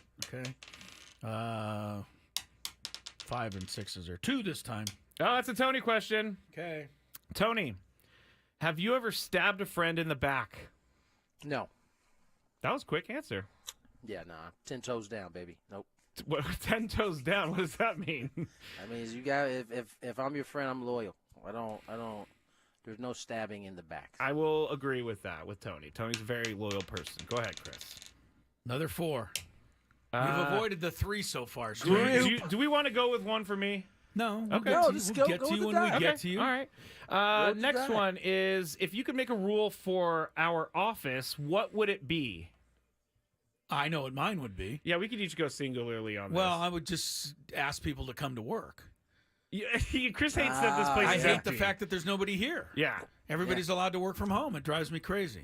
My rule, I have so many. Where do I begin? My rule would probably be only one person allowed in the bathroom at a time.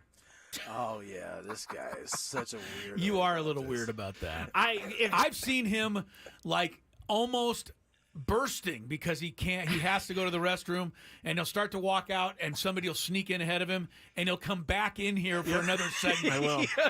And he's already in total pain. I will do that. Yeah. All right, one more. Oh, Tony, what's your rule? Tony, you got a rule? I don't really have one. He's not here during the offseason. Yeah, he's not. Or the All right, it season. came up 1. Oh, it came up 1. Okay, we're going with the die. I'm getting out of this one. How many people, sorry, Lori, did you date before Lori? Oh, I don't know. Seriously? Seriously. Seriously date? Or Yeah, seriously not like go question? on a date, but I don't know. call Not that girlfriend many. maybe. 4. Okay. All right. That makes sense. Yeah, it wasn't, I was into my baseball and my I'm life. not saying that it's wrong for you to have 4. I would say. I'm with you. I was into my baseball too. All right, do we? That's it. All right, actually. nope. It just came up 3. Let's It go. just Get came one up in. 3? Get one in. All right. What bothers you most about Chris? No, I'm just kidding. What is my most embarrassing drunk moment? I'm gonna have to hold this one till after the break. Because I think we'll all come back to hear what it was. Yeah, it was pretty bad. It was pretty bad. All right, that's coming up. More Gwynn and Chris. Plus Chris versus the fans, too. 833-288-0973.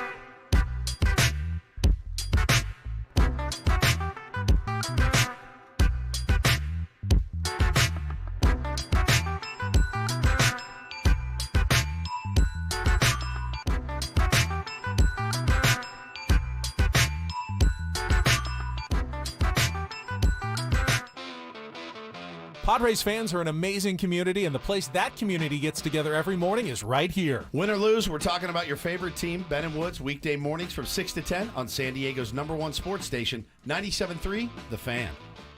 Tony Gwynn Jr. here. Summer is here and your backyard beckons. It's a place where you and your family make memories, and Moon Valley Nurseries want to make it picture perfect. Your beautiful space will make each moment with family and friends feel like a celebration. Now is the perfect time to reach out to the nursery pros and get the yard you deserve. You'll be amazed at how enhancing your backyard is like adding square feet to your house. You buy it, we plant it. Go to moonvalleynurseries.com/get growing to schedule a free design consultation today. At Cox Mobile, we know you're smart. You brush your teeth in the shower to save time, make coffee ice cubes for your cold brew, and wear goggles to cut onions. You also added Cox Mobile. So smart. Now you're running on the network with unbeatable 5G reliability and saving on your Cox internet. It's ingenious, just like you. Aw, thanks. Cox Mobile, the smart way to mobile. Cox postpaid internet required. Cox Mobile runs on the network with unbeatable 5G reliability as measured by Ookla LLC in the U.S. to H 2023. Other restrictions apply. Learn more at cox.com/mobile. Hey, it's Dorothy Tran with a weekend events update brought to you by the California Association of Realtors. Friday, check out the Bernardo Winery Farmers Market or head up the TGIF Concerts in the Park at Stagecoach Community Park.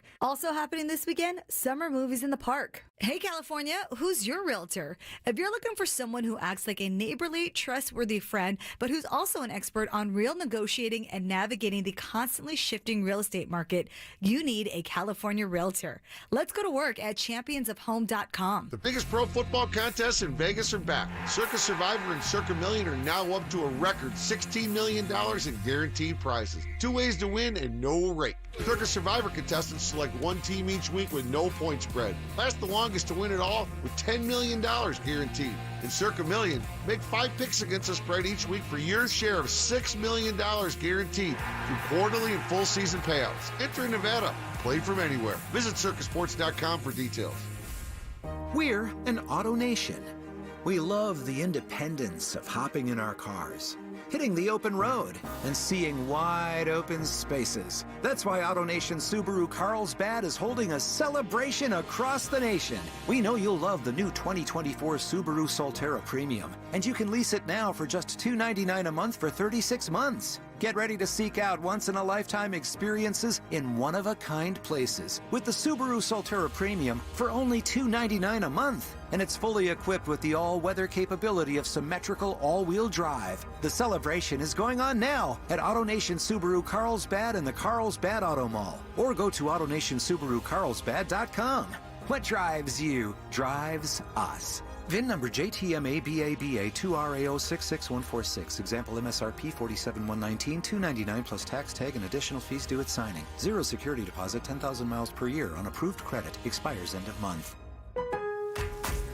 Celebrate July 4th with savings at Lowe's. For a limited time, save on the essentials you need to make your garden pop for summer, like Miracle-Gro 25-quart potting mix. Get 2 bags for just $16. And get up to 40% off, plus save an extra $50 on every $500 you spend on select major appliances. Hurry, these deals won't last long, because Lowe's knows summer savings. Valid through 7/10. Miracle-Gro excludes Alaska and Hawaii. Appliance savings vary based on purchase amount. Exclusions apply. See Lowe's.com for more details. While supplies last. Prescriptions require an online consultation with a healthcare provider who will determine if appropriate. Restrictions apply. See website for details and important safety information. Subscription required. Price varies based on product and subscription plan. Hey guys, did you know there's a generic form of Viagra that works just the same, but is 95% cheaper? And you can get it online? Go to hims.com/joy. Through HIMS, you'll get a free medical consultation, discreet shipping if prescribed, and the process is 100% online. To start your free online visit, go to hims.com/joy. That's HIMS.com/JOY.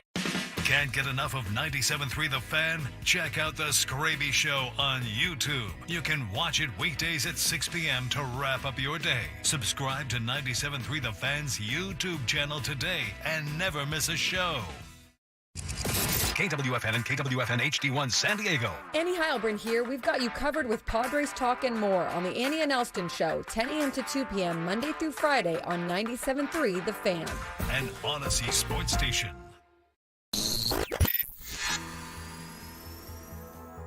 The workday is coming to an end. It is 5 o'clock. I will see you all tomorrow. But Gwynn and Chris are just getting started. Sports talk it is. Your hosts, Tony Gwynn Jr. Now, I will say, the journey, and it was a journey, to get to the press box is one of the toughest journeys I've been on. And Chris Ello. If he hits 2 home runs every game, including excuse me. Well, it's going to be one of those days, huh? It's time to get you up to speed on all things sports. Yes! With plenty of nonsense in between. Oh, look! Here comes our fearless producer! Gwynn and Chris starts right now on 97.3 The Fan. Into the 4 o'clock hour / 7 o'clock hour we go. Tony Gwynn Jr., Chris Ello, Matt Skraby. I'm here in Boston, and they are back in beautiful, sunny San Diego. Skraby got hit with the die. Worst, or what was it, best story? What was it? What was my most embarrassing drunk moment? Most embarrassing drunk moment. I should just preface this with I haven't drank in over 7 years because these drunk moments caught up with me, and I needed to stop drinking, so I am on that path. But it's always fun to relive the past, and I have 2 stories. One I don't remember at all, and one I'm hazy remembering. But the one I don't remember at all was a Thanksgiving at my family's house, and my family likes to knock back wine on Thanksgiving. So I decided to knock back a ton of wine on Thanksgiving, and I went for a swim in the pool. So I needed to change, and I needed to do that and get my bathing suit on. So I go outside. There's about 30 people inside looking at me doing this. And I didn't realize that there was a light on, but I was doing that change, when you put the towel around you and you put down your shorts and then you put the other shorts on so that you can just change right there. Well, I was too drunk to realize that the towel had dropped.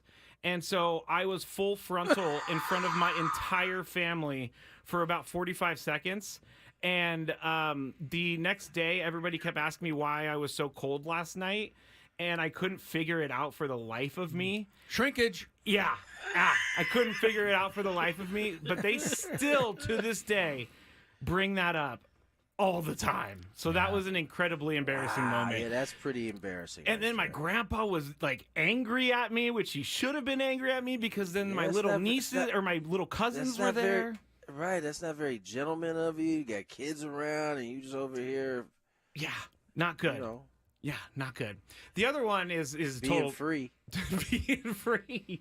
The other one's a total Matt Skraby moment. But before radio, I worked in a business where we would go do conferences, and then every 2 of the days of the conference, they would have a happy hour reception after. And I like to get after it at the happy hour reception. And so I meet this guy who is, he's just standing at a table. I walk up to him. I'm saucy already. And I'm talking to him about someone. Was this a normal practice for you when you were saucy? Just walk up to randos? Yeah, it was. Okay. Not anymore. Normal Not practice. Anymore. Okay. But I started talking to this guy. You don't talk to anybody anymore. Exactly. Yeah. But I started talking to this guy because it was a producer of this conference, and so I had to deal with this one woman who was one of the worst human beings I've ever met in my life to this day. And he comes, and so I just go off about how horrible this woman is and how she might be the worst person I've ever met in my life. I can't wait to, never talk to her again. She walked up and stood next to him. It was his wife. And did you tell him who it was? Did I tell him who it was? Yes, I did. Because she was speaking at the conference, and so I pointed to the program, and I was like, this one right here. This one right here, don't even go to her speech because she's terrible. He was just sitting there listening to you too. He didn't cut you off for 3 minutes because he knew she was getting a drink and she was going to be there at any moment. And I almost died in that moment. I got in a lot of trouble for that. I got in a lot of trouble. I bet you did, because buddy. this person was kind of a big deal in the world of marketing, and we paid for their hotel, their flights, and everything. And they she went and told whoever was up the chain on. She wanted to trash. She went and she trashed me to my bosses, and my bosses turned around and just let me have it. And That were they still your bosses after? Yes, they kept me on board, but that was one of the worst moments of my life. Wowzers! One of the worst moments. Anyway, I'm impressed, Skraby. You're impressed, Skraby? Skraby. All right. That was pretty cringy to listen to, I must say. I got plenty more where that comes from. Yeah. Yeah, the next time we roll the dice, you can give your second and third favorite stories. Probably go on for a while. All right, I think we are in line for some Chris versus the Fan.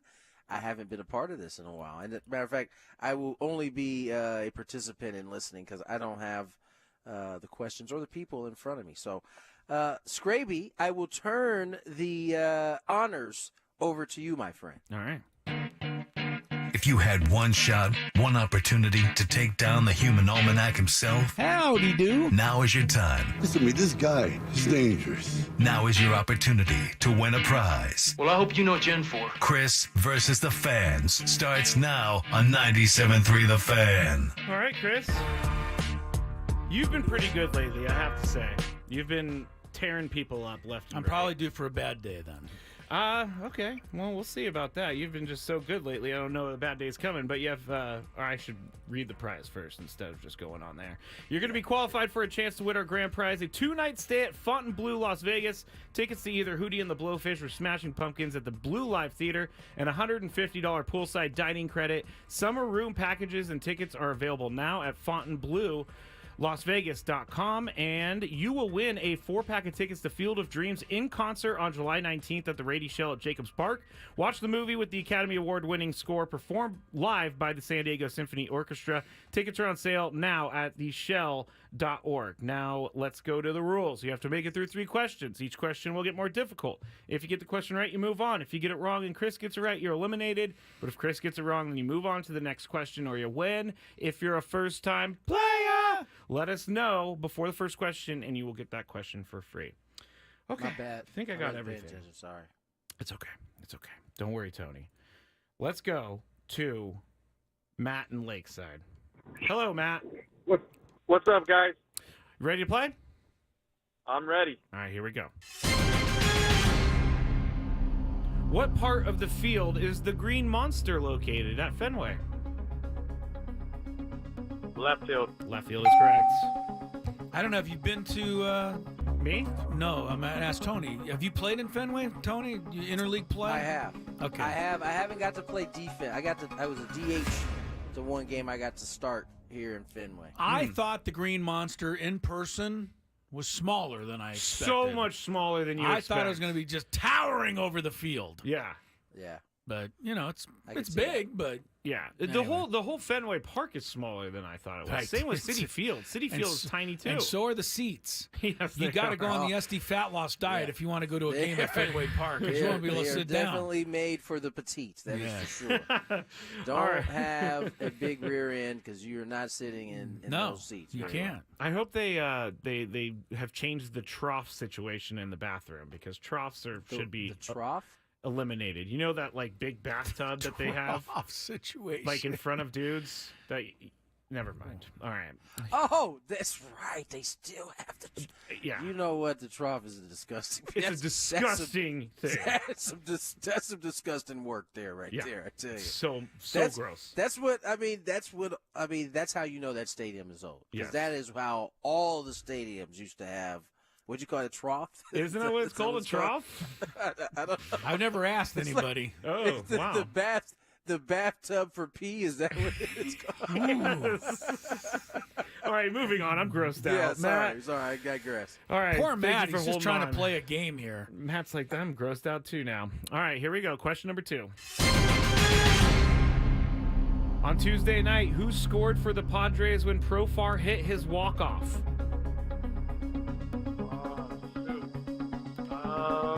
I'm going to go with Jake Cronenworth. Jake Cronenworth. 2 people scored, didn't they? Yes. Just got to guess 2 people. You want one more guy? Guess one more guy? Might as well guess another player.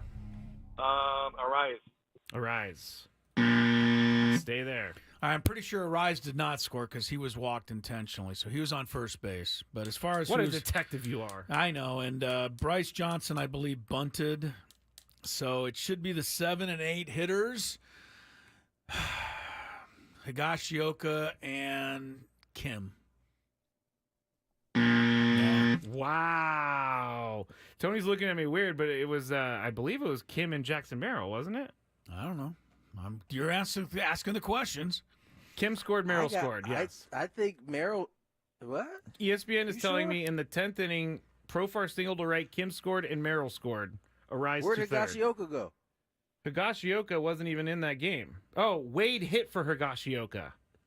What did Wade score? He sacrificed. Remember, he hit that butt to move everyone over. He walked. No, we're not talking about the same game then. Yeah, maybe we aren't. Let me see. I'm talking Tuesday night. Profar's walk-off, 7-6 in the Monday 10th night. inning. Profar's walk-off was Monday night. I keep doing that. Yes. Monday night. night. Do you want to go back and make sure you're looking at the right game before you tell me I'm wrong? No, because Profar's walked off. I mean, Profar definitely walked off, but Higashioka walked. Or, excuse me, Wade walked.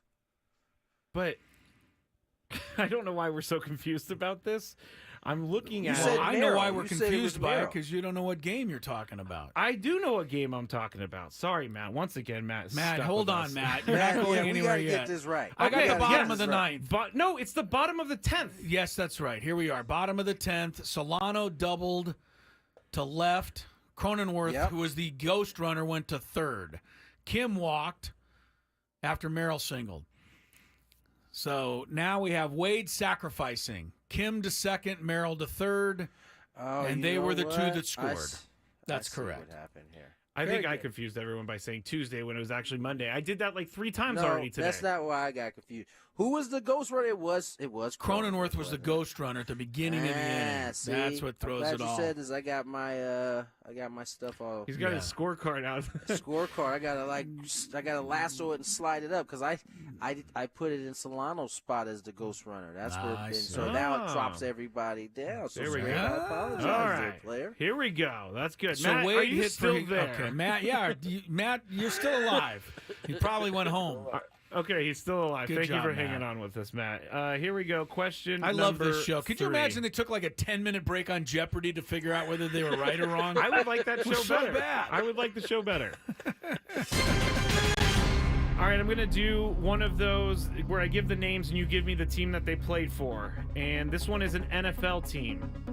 Brandon Cooks, Ndamukong Suh, and Josh Reynolds. What team do they all play for? The Lions, he says. Hang on, Matt. You know, I think it's the Rams. Wow, I'm so sorry, Matt. Sorry, After Matt. all of After that. all of that, you had to put up with that. I feel bad for you, but thus is life in Chris versus the fans. Yes, that is unfortunate, but it was the 2018 Rams. The Rams. Yeah, I don't think Cooks ever played for Detroit, did he? He's played for just about every other team in the league, but not Detroit.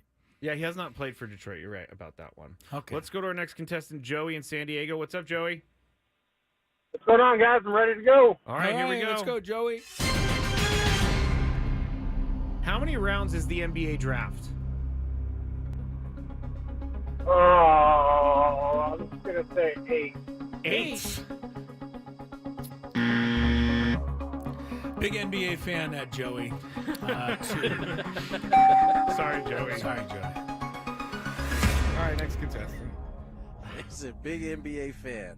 Used to be 10 because I think 10? Yeah, because Tony's dad was drafted in the 10th round by the Clippers, maybe earlier. I don't want to denigrate your dad's. Do you know, draft Tony, when your dad was selection. drafted? I don't what round? remember the date. Yeah. I don't remember the exact round. Yeah, but he was drafted by the Clippers. We know that. Our next contestant is a major fan of 97.3 The Fan. Gonzo is on with us right now. All Gonzo, right, Gonzo, let's how are you go. doing? Dude, okay. Long time, but a first-time player. First time. He's past the first round. All right, here we go, Yeah, Gonzo. He's sticking up for the entire chat right now. This is a lot of pressure. A lot of pressure on So Gonzo. much pressure. All right. There are 2 Padres tied for having played the most games in all of Major League Baseball this season. Name both players. I'm going to say Potty. Oh, wait. Is this as of like This is as of today. This is as of today. So. Oh man. Okay, I'm gonna go with Toddy and. Can I lifeline Tony Gwynn Jr.? You cannot lifeline Tony Gwynn Jr. Gonzo, I'm sorry. I thought this was a Gonzo question. Just buzzed him right away. No, that wasn't right away. I don't think. Is it Profar and Cronenworth? I don't think it's Tatis. and Cronenworth. I could be wrong. I am. Wow. So Gonzo's still alive. Gonzo's still alive. Who It was Kim and Profar. Oh, Kim and Profar. All right. Yes. Well, Wow. There you go. Yeah, Very I didn't good, realize Gonzo. that Hassan Kim has played every. Well, the reason they've mostly every played the game. most games is because the Padres have played the most games as a team. True. Anyway, go ahead. All Keep right, Gonzo Gonzo. going. You get this one right, you are qualified. Here we go. Starling Marte, Jorge Alfaro, Garrett Cooper. Which team did they play on together? Ooh. Marlins? The Marlins. Gonzo did it! He did it! What? Are you kidding me? He did it! Wow, Gonzo. It's amazing. Nice work, Gonzo. Stay Good there. job, Gonzo. Stay there, Gonzo. And the chat is celebrating wildly. Well, right before he answered, someone said, just remember, everything is riding on this. Really? Yes, I'm the glad chat he is won. very happy right now. LFGSDs everywhere. Lots of Gonzo celebrations on the chat. This is good stuff. Good job, Gonzo. Nice work, Gonzo. All right, now you're going to have a bunch of best friends who want you to take him to Las Vegas. That's a good Hopefully point. he'll win the prize. Yes. Very yes. cool. That was good. I would have got that one. You would have. So yeah. yes, it's good that he came through. All right. Very good. Next up. Tony, you're back. All right, that's time for me to take us to break then, isn't it? All right, let's step away. When we return, I'm not sure what direction we're going. I wanted to ask you guys about Alex Morgan not making the women's national team. I don't know. I think we should roll the dice a few more times. You want to roll the dice a few more times? I want you to have to answer more questions. Oh, gosh. I was about to say, as long as it lands on you and Chris, that's fine by me. We'll figure it out in the break. We'll figure it out in the break. More Gwynn and Chris on the other side. From the 97.3 The Fan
Olympic team for the first time. And I thought, well, not first time, but first time since she debuted on that team in 2012, which is just crazy to me, Tony, because when she debuted in 2012, that means kids that are 19 now were 7 then. And guess who they were watching? Alex Morgan. Now they're taking her spot on the Olympic team. And that's the way it all goes. Full circle. I remember her first game as on the U.S. team. And I remember all the conversation behind it. She's backed all of it up. But this is kind of what happens sometimes in soccer. I mean, if you're injured and you can't, go out and compete the way that you normally are capable of, this can sometimes happen. She released a statement talking about her disappointment. But she hasn't been in form. Right. At least what we've come accustomed to. She's not in her form. And I think that, and it's because of the injuries, or because of she's been nicked up a lot this year. So, it's kind of how it goes. And that U.S. women's roster is deep. I mean, they got a lot of. I mean, most of those girls, you got Mallory Swanson, who wasn't able to play in last year's event because she tore her patella tendon. She's healthy. You got Trinity Rodman. You got Shaw from who plays for the Wave out here. You got I'm missing one. Sophia Smith. I mean, they're all of that age that you're talking about that they probably saw her play when she was coming up, and now I don't want to say they're taking a spot. She ultimately is left off the roster because those spots were taken. Yeah, Jaden Shaw is the player you're referring to, 19 years old. Plays for the Wave and is going to be on the Olympic roster. Alex Morgan is going to be 35. Well, my so ancient 35. But in soccer years, it is what it is. Yeah, I mean, in athletic years, really. That's right, athletic years, sure. The body has to be, to play at the tip-top level, your body has to be able to endure it. And, the older you get, the harder it becomes. Right. Just the way it is. And I just thought of you when I saw this story, and because I thought of you because your famous saying that Father Time is undefeated. Time. And I think that except along with the injuries, except for somehow LeBron James, right? But I think that injuries and it's just going to be weird to see that team and not have them talking all about Alex Morgan, because they've been doing it for well over a decade. So. All right, we'll take a quick time out. When we return, Big Five. And don't forget, at 5 o'clock today, it is the weekly Padre Round Table, an hour commercial-free. I bet Padre this was talk. a happy round table this week, boy. Yeah, and, we just went back to the one we did 2 weeks ago when everyone was happy, and we avoided the one we did last week when everybody was really upset. Touche. Because that's been the round table. But, yeah, it's coming up at 5, so stick around. Big Five first, though. Ben and Woods on the Fan. One of his bandmates had Elton John as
7:37 on the clock here in Boston, 4:37 there in sunny San Diego.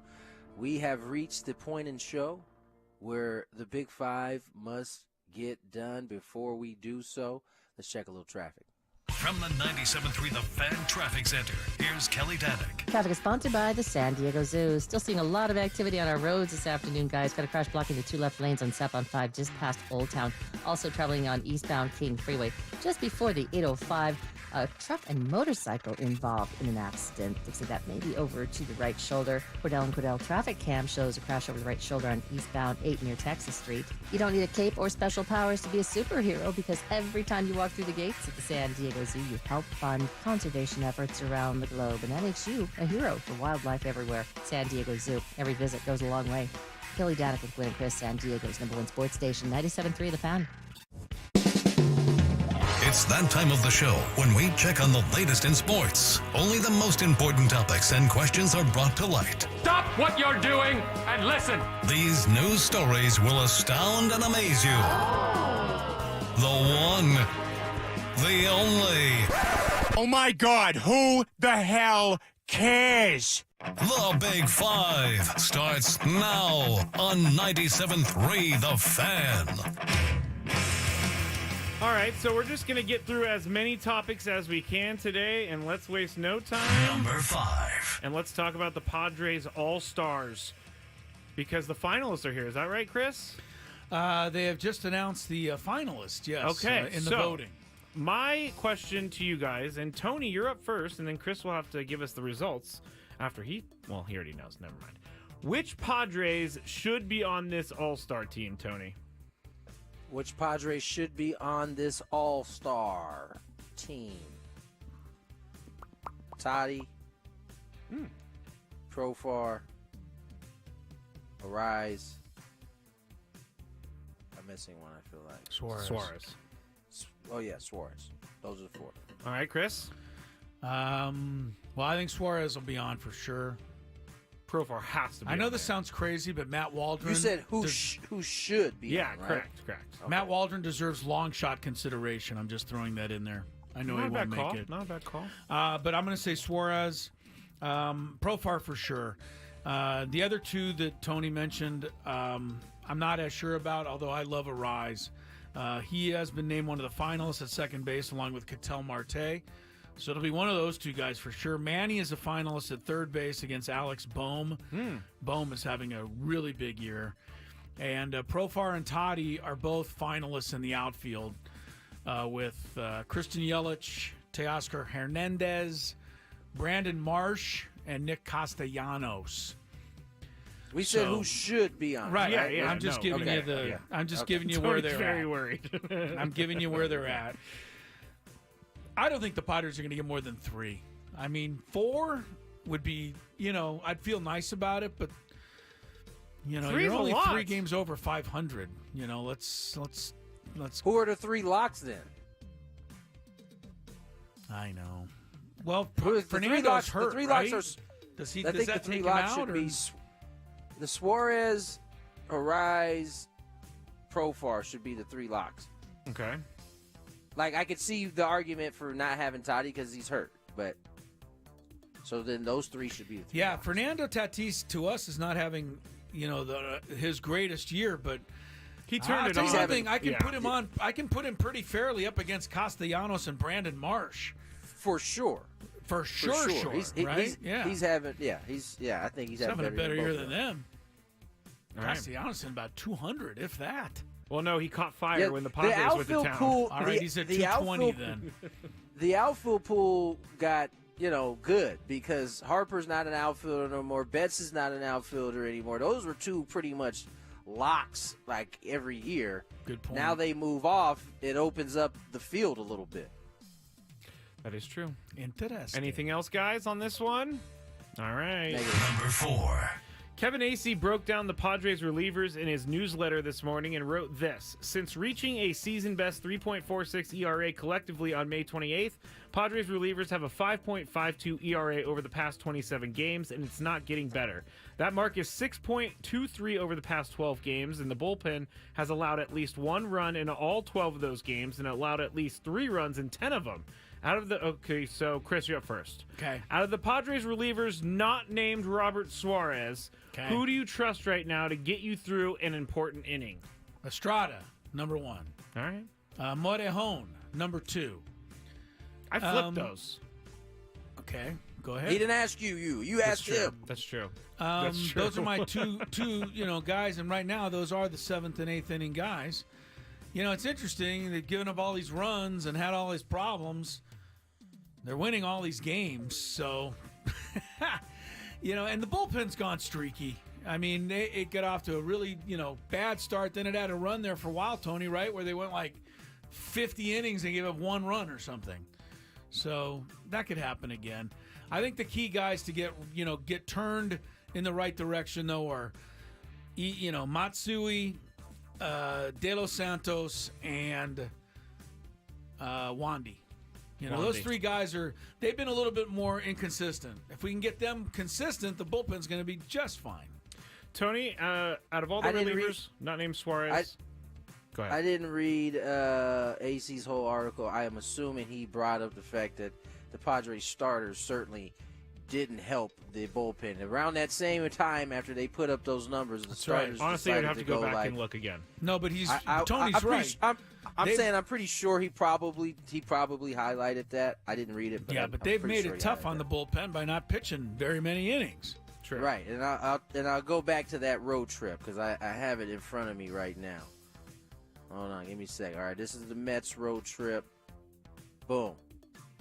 Manaea. So Waldron went 7. That was the first day of that road trip. After that, Major went 3 2/3. Cease went 3 2/3. Vasquez went 4 1/3. King went 4 2/3. Waldron 7. So basically, Major 4 2/3. Okay. Cease 4 2/3. King 6.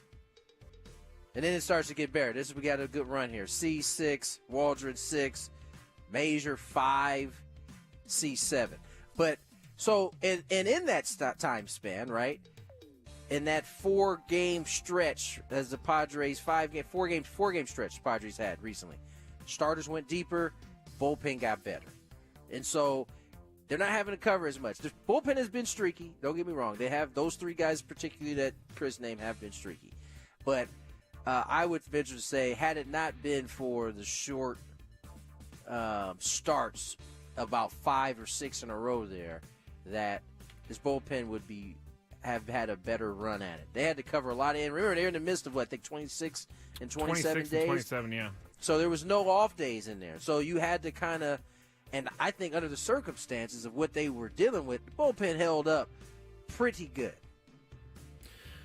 Did I ask you, but Chris? To answer your question, though, who do I trust the most? Yes. Yes, I had it actually in the exact same order Chris did. Great minds think alike. Number 3. Ben had a monster year, too. Drill deep to left. There it goes. See ya. 30th home run of the year for Judge. Yankees on the board. It's 7-2. So we're going to get a lot of Michael Kay here in the next 2 topics, but that was Michael Kay calling Aaron Judge's 30th home run of the season, and he has ridiculous numbers after getting off to a very slow start. Right now, coming into today, he has a .309 batting average, which is 6th best in baseball. He's got 30 home runs, which is the best in baseball. He's got 77 RBIs, which is the best in baseball. He's also got a 1.145 OPS, the best in baseball. So, Chris, Tony, I'm sorry, what impresses you most about Aaron Judge? He's this generation's version of what we saw in the 90s, right? A guy who can hit over 300, a guy who can hit you 40, a guy who can drive in over 100. He's not giving up anything in order to be a slugger. You know what I'm saying? This is a guy who's going to hit, possibly another 70-some plus homers again, the way pace he's on. Yet he still is a guy who can hit. And I think that's that's obviously an elite talent that is not on display a lot in our league. As I said, we used to see it a lot more, but I salute guys who can do it at that high a level in this league right now. Yeah, Chris, what impresses you most about Aaron Judge? The fact that he strikes out so many times, 88 in all this season, and yet, I mean, that's like 10th most in baseball. I mean, there's guys that have struck out more, but I mean, 88's a lot, and still hit over 300. That means he's hitting the ball hard where people aren't, and often where they aren't is over the fence. So, yeah, he's good. I just thought that he had no chance to win the MVP award. Didn't they already give that to his teammate? That Juan Soto guy who he's 11 home runs and 20 RBIs ahead of right now. Judge has been really, really good. So, but the Yankees have been faltering actually. They of have. late. Yeah, I think are 2-8 in the last 10 or 3-7, one of those two. One more thing about Aaron Judge, he's got 5 stolen bases, which really he could end up in double figures there. I would love to see Aaron Judge steal a base. Dude can run. He's not slow by any stretch. Yeah, he plays the outfield. He's a terrific athlete. Maybe we should have signed him a couple of years ago when we had the chance. When you hitting over 300. You deserve it. I don't even mention his strikeouts because that's you're right, such Tony. an elite clip at this point. Yeah, like he deserves for us not to. I mean, he is fourth in the league he's fourth in the American League in batting average. Yeah, it's crazy. It's really good. We should have signed him when we had the chance.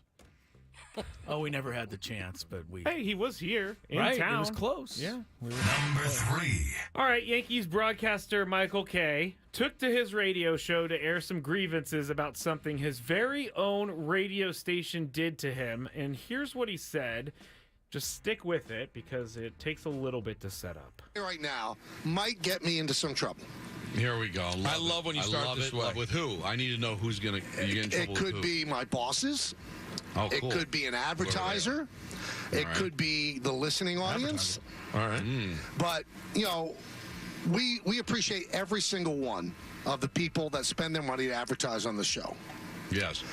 And SNY is one of those people. So, the game's on Yes tonight, and the game is on SNY. So the way it breaks down is Met fans usually watch on SNY, and Yankee fans will watch on Yes. But their ad, which ran during the last break, enjoy the Subway Series at the best booth in baseball.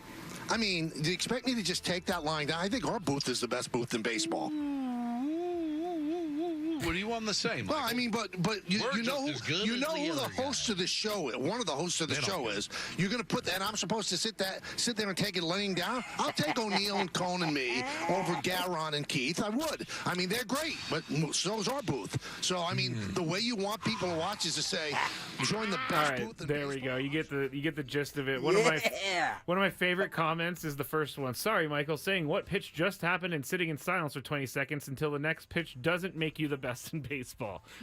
Chris, you're up first on this one. And what was my question? Oh, does he have a right to be irked? I guess. He sounds a little petty, though, to me. I think that's just how he sounds. I think that's just how he From across the country, things. He sounds a little petty. I mean, he's already, about the most popular sports figure in the Big Apple. He's got his own radio talk show, and he's the voice of the Yankees. So, I don't know. He sounds a little insecure to me and a little petty. All right. Thank you for being honest. I'm also going to go with the Mets over him because Keith Hernandez said the other day on a Juan Soto misplay, quote, and this is Mets announcer Keith Hernandez, quote, he's been a total liability out there. You wonder why they play him in the deepest corner outfield position in this ballpark. That's a fly ball that's got to be caught. That's Keith Hernandez about my friend Juan Soto. So I go with the Mets booth. It's been a while since we've taken some Juan Soto Yeah, we shots. haven't had a chance to do it lately. Tony, he's been wearing all the naysayers out all year. That's right. We've had to be quiet. Tony, what do you think? Do you think does he have a right to be don't irked? mind this. I don't mind this all. I don't think he was irked. I think he was partially joking about bringing up the two between the I mean, it's an obvious kind of rival there. Mets, Yankees, best booth.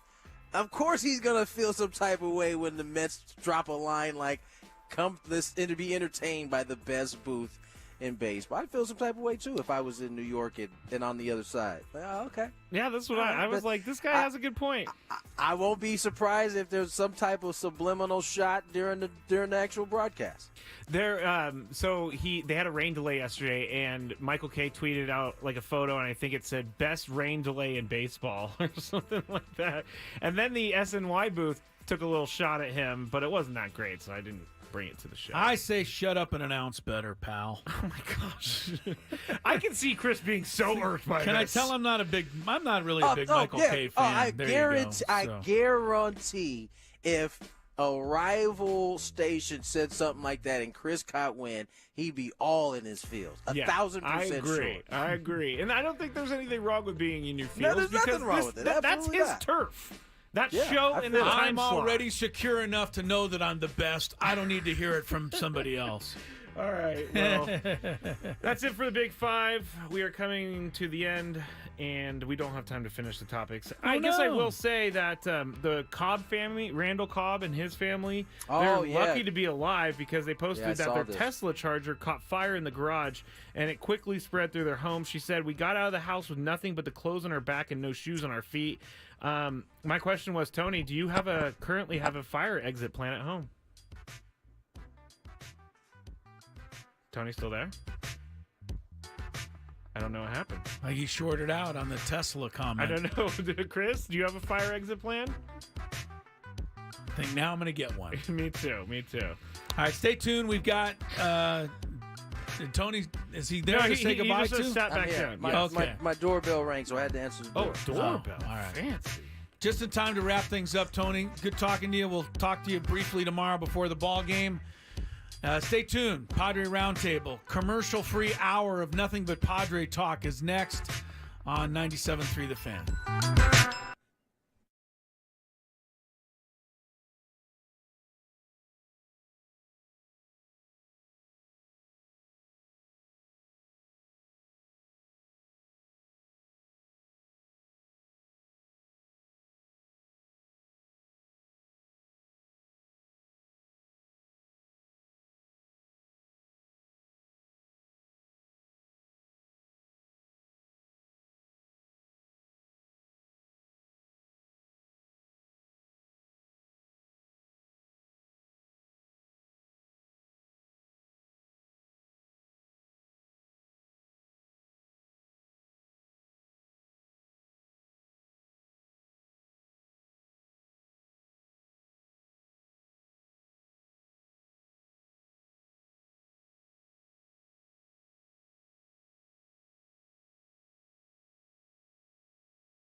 Here's your host. Branding, obviously not very important. Higgins in the Woods Yeah, show. the Ben, the Higgins.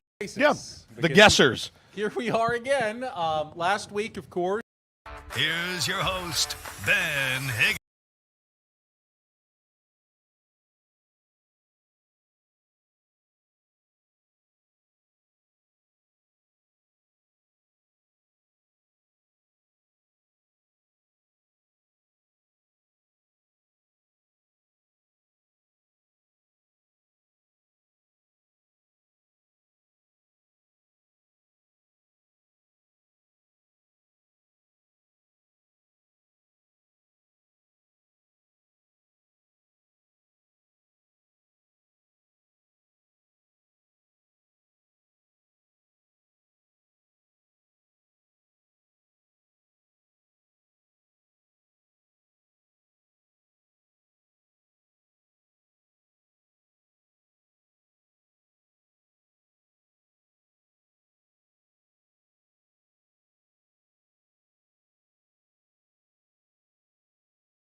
And welcome once again to 97.3 The Fan Padres Roundtable, or as I like to call it, 5 people who really don't know what they're talking about when it comes to Padres baseball on a week-in, week-out basis. Yeah, the Because guessers. Here we are again. Last week, of course, it was doom and gloom. The Padres were coming off 5 straight losses. I think they had won in Philadelphia, but the season looked to be on the brink. And here we are, 7 wins in 8 games, a 6-1 homestand, and once again, everything is looking bright and positive in Padres world. So let me introduce everybody. We've got Annie Heilbrunn and Craig Elston from the Craig and Annie Elston and Annie program. Boy, here we go. We are 4 hours in already from this morning. Oh boy! My co-host Stephen Woods. Hello, Woodsy. Hello, Benjamin. Get to the end of this From hour. the Ben and the Higgins and the Woods Yeah, show. the Ben, the Higgins, the Woods show. And then from the Ello and Gwynn program, Chris Ello is here as well. Branding, obviously not very important. Ello and For Tony. the edition today's I'm going to start with a very broad-based, difficult-to-answer question. Someone make it make sense. Can anyone offer enough insight at this point? We're over halfway through the season.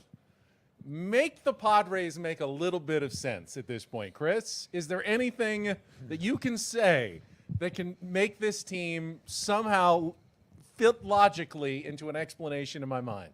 I think no, probably not. But I'll take my best shot at it. I think a couple of things are becoming clear to me. First of all, the injuries are part of the reason for this, but I'm not sure this team is really all that great. I think they have a lot of holes. They're not. This isn't the all-time superstar ball club that we might think it is. But I think the fight in this team and the chemistry, whatever is working behind the scenes, is allowing it to continue to bob its head above water every time the talent level starts to sink it. So that's about all I can come up with. They are probably they've had a 500 record 25 different times this year, and I'd love to believe that they'll never go back to 500 now that they're 3 games over. But I'm kind of ready for it. That's a good stab at it. However, I would say that teams, we've seen bad teams that are plucky and they show a lot of fight and they get to 500. But generally, those are teams that are overmatched, that don't have enough talent, but they somehow find a way to win some games, have a good record in one-run ball games, get to a good record. That's not exactly right with the San Diego Padres, Craig, though. They have high-priced talent. They have good players on the roster, and they have the fight that Chris is just showing. That should be the recipe for a team that is better than they are right now. If the high-priced talent was healthy, available, and playing at the level that they were being paid to do, then I would completely agree with you. But to make it make sense, I think it's actually very straightforward. Look at the top of the Padres payroll. Manny Machado, until very recently, was playing at a level that's not Manny Machado. We know he's recovering from an injury. We know what's going on, but factually, he was putting up, I don't think he's put up half a WAR, or maybe just about that for the whole year. Bogarts, negative WAR player. Darvish, unavailable. Musgrove, unavailable and pitched poorly when he was available. Those are the players you were counting on to have about 5 WAR between them at this point of the year. They've added up to less than 2. So when the top is misfiring and the rest of the roster has been so good, you get this 500 melange, but now it's been combined with what I do agree is a team chemistry that is shown through now. So I think what Craig is saying, Woods, is that we see a team that is pushing at the luxury tax threshold, and we think high-priced team. But maybe it would be better to view this team as one of the lower payroll teams in baseball because they're not getting the money's worth out of the players they're actually spending the money on. Yeah, and you do like where some things are trending as far as like where Manny's going. But for me, it's I've been saying all year, if you can hang around in a pretty weak NL, nobody wants to face this team. Nobody. I mean, they're beating good teams. They lose to the crap teams. And that's the one that makes the sides of my head go gray. You know, I mean, and we know them, we follow them, we see what they're capable of. I don't really see any less effort against the Angels or the Mets. I don't see any lack of effort or want to. You know, there's no way to explain what's going on, but they have given us already so many more moments this year than last year. They're an infinitely more fun team to watch. And the unsung heroes, you know, the Higgies and the Tyler Wades and the Jackson Merrills and those guys have been a delight to watch. And they have really carried some of those stars' asses this year. They really have. And we are always going to be filled with the promise of, well, what if? What if Xander comes back and is Silver Slugger Xander? And what if Manny goes on one of his, you know, every year tears? And what if it gets healthy? Yeah, and as long as there's a what if, it keeps me coming back every night because these guys are pretty fun to watch. Annie, I think some of the things that I usually apply to a baseball team, like when you have a long stretch of games with almost no off days, and then you're hit with a rash of injuries. I know what that means. I've covered baseball long enough. That means your team is about to go in a big tailspin. Until they can get healthy, until they can get some days off, expect 8 losses in 10 games. Well, last week, both of those things hit at the same time for the Padres. Injuries, tiredness after 26 games in 27 days. This should have been a bad week for the Padres. Why was it a good week? Yeah, I think in a lot of ways this team has overperformed, which sounds crazy sometimes because in a lot of ways they've underperformed. But when you look at the injuries, you look at losing Fernando Tatis Jr., you look at Darvish, you look at Xander being out, and you really didn't feel hit with that this last week like you thought you would when you heard that news coming in. And so there's some times that you're watching the team and you're like, oh my God, this team is 500. Amazing. How did they get to 500? And then there's other days that you watch the team and you're like, oh my gosh, this team is 500. What in the world?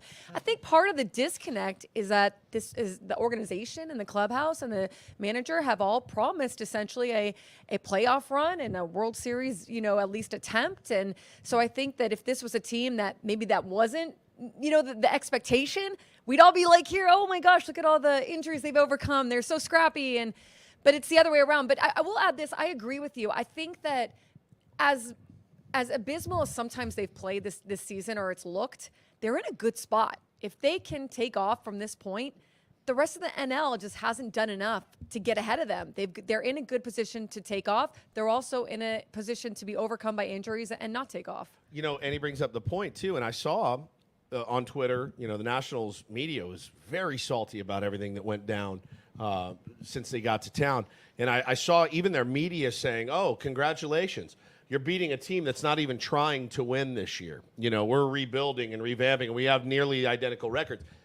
2 ways to look at teams that are, you know, have a different payroll, that have different types of players on it. That point that you made of that is, it absolutely rings true. These guys are absolutely trying to make the playoffs. They want to. They're not. I do look at them as a plucky team. I do look at them as a team with a ton of fight. But they are absolutely expected to win. We all expected them to win this year. And they should have that expectation. They should have that. Yeah, 100%. Let's talk about how the Nationals and Padres series played out with the benches clearing on Tuesday night, and then the response by obviously Manny Machado and Jurickson Profar with their bats. But there was never an incident where a Padres pitcher threw at a Nationals player. I don't know if they feel like it's over or not. We heard the comments from Mike Schilt and some of the players after the game. Annie, was that situation handled the right way by the San Diego Padres? Let their bats do the talking, but we've yet to really see any, retaliation from a Padres pitching staff member. I think that you let the bats do the talking. I think you go out there, you win the game. The worst thing that would have happened for the Padres is they don't win that game. And for them to go out there and sweep the Nationals, I think that they did enough talking like that. I like the fact that they were there. They backed up Jurickson Profar. And I do think it was smart. If Profar would have been thrown out, that grand slam wouldn't have happened, at least not by him, obviously. And who knows if they would have won that game. And so should they go out and start something? I'm not really into that, but at the same time, it is sometimes a mentality thing when you have pitchers throwing at guys' heads or throwing in at Tatis, that you want to show that you're backing your players, and that can go a long way sometimes with an identity of a clubhouse and feeling united.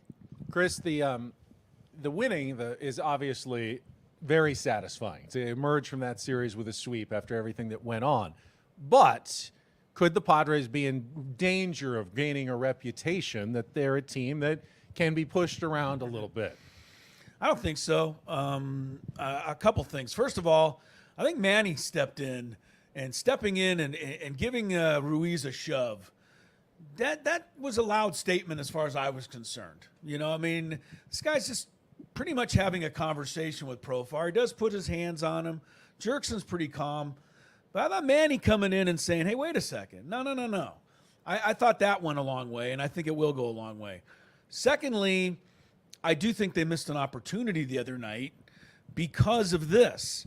The umpires allowed Mackenzie Gore to get away with, I believe, intentionally hitting Profar by saying, well, he just hit him in the leg, so we don't think it meant anything. If that was truly the case, then Adam Mazur certainly should have at least hit Ruiz in the leg in the next inning. And let's see what the umpires do about that. Yeah.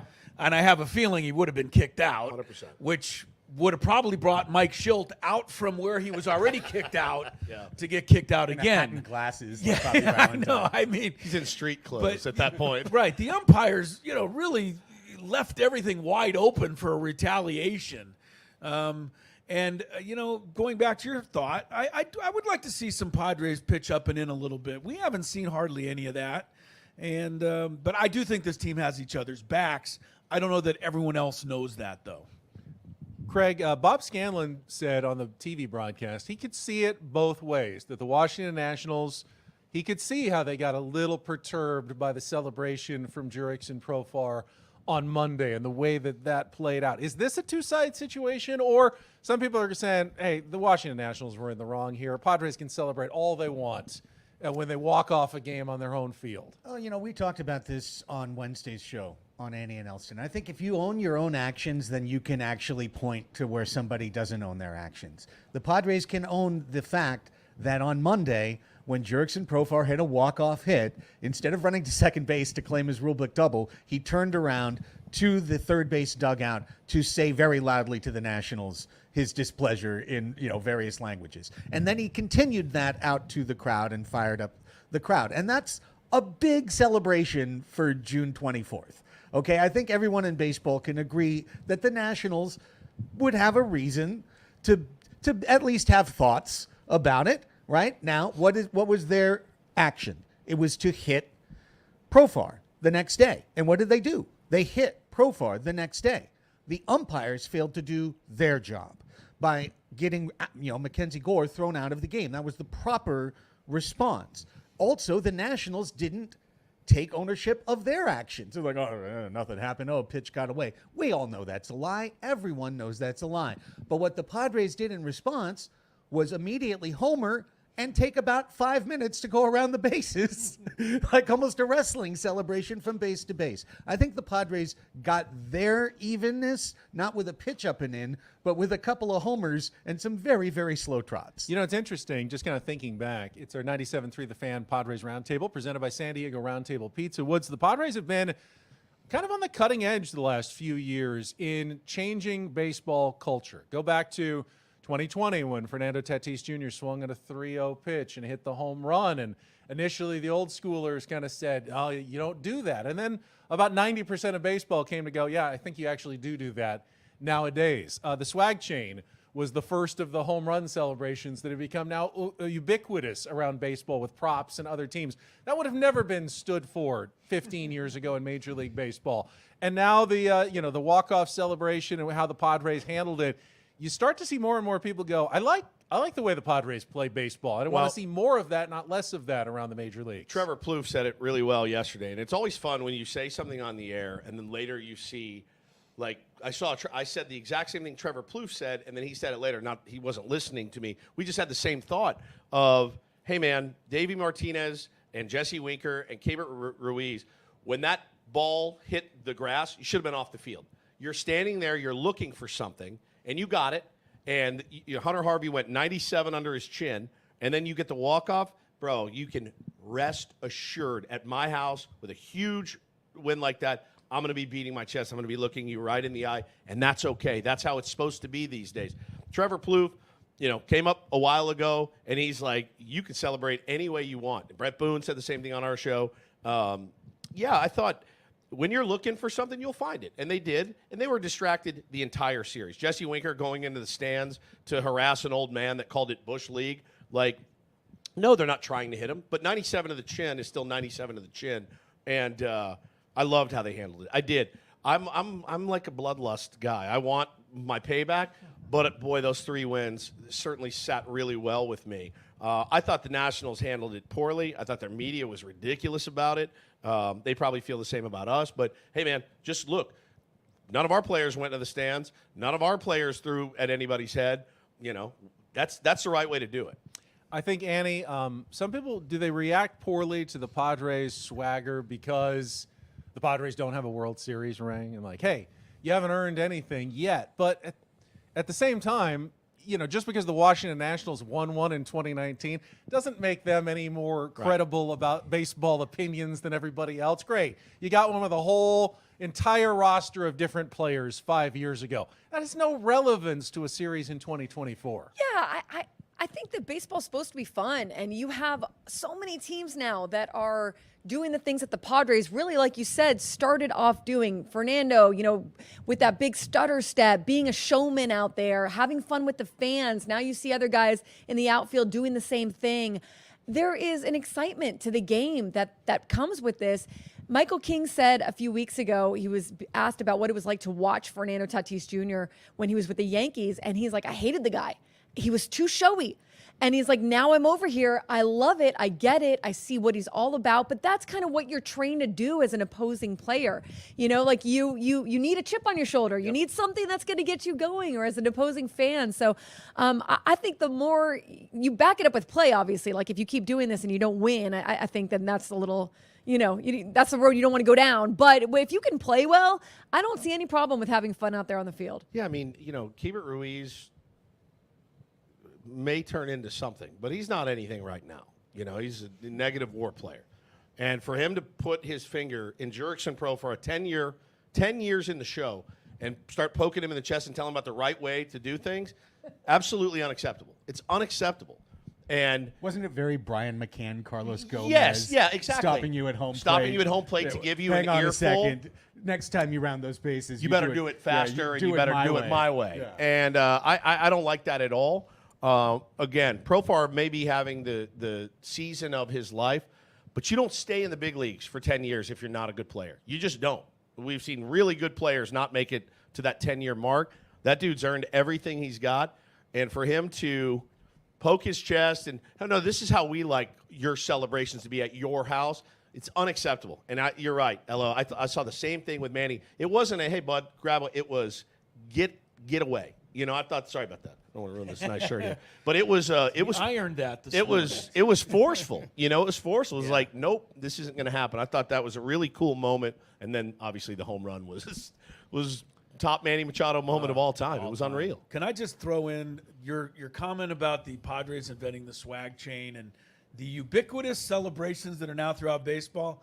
I've been laughing the entire time because I'm picturing Mickey Mantle being pushed in a shopping cart through the dugout at Yankee Stadium, waving his arms after a home run with dark glasses on. Right. It's just the most laughable thought of all time, but now it is totally accepted. It is. It's a TikTok video. I mean, but, back to those old guys. And Karen with the swag chain. It'd be amazing. Yeah. Hey, Karen, just spinning it. It'd be great. Adam Jones on your show, Ben and Woods, saying he didn't pimp his first home run. He didn't pimp his 100th. His 100th, he got, right. He goes, you couldn't pimp one. No. Now, Manny would say the same thing. Right. But you ask, is that truly the best way, or is that just the way we've always done it? Because, listen, Mickey Mantle, those guys, they had fun. They just did it in a different way than our guys had fun. I'd rather our guys be spinning swag chains than out at Toots Shores till 6 a.m. drinking 400 rum and cokes and smoking a pack of Marlboros. Honestly, I really would. It's if you're gonna have fun playing the game of baseball, which by the way is entertainment. I know we take it very seriously. They're entertaining, if nothing else. Let's get on the field a little bit. 97.3 The Fan Padres Roundtable, presented by San Diego Roundtable Pizza. Let's talk about the Padres catching situation right now. It's very simple. Kyle Higashioka is playing because he has to play, and he's playing great. He has hit 7 home runs in the month of June, but Luis Camposano will be back, probably sooner rather than later, maybe even before the end of the upcoming road trip. Chris, when Campy is back, how do you determine playing time going forward in the Padres catching core? Pretty simple. To me, if Higashioka keeps hitting like this and Campusano comes off the bench for a while, they reverse roles, at least for the time being. I would think it's not, for the rest of the season unless Higashioka is going to hit 7 home runs every month the rest of the season and finish with 30. But, yeah, you got to ride a hot hand, don't you? And it's not like Campusano been lighting it up. So, if I'm Luis Camposano right now, I'm a little bit concerned about my job because you've got to go with what's working, and Higashioka is working at the moment. Yeah, but generally, Craig, backup catchers. Isn't he better defensively, too, much do you better. think? Yeah, or much better. Right? So, okay. But So generally, Controls Craig, the backup running catchers are backup catchers for a reason. Chris, And you're better defensively.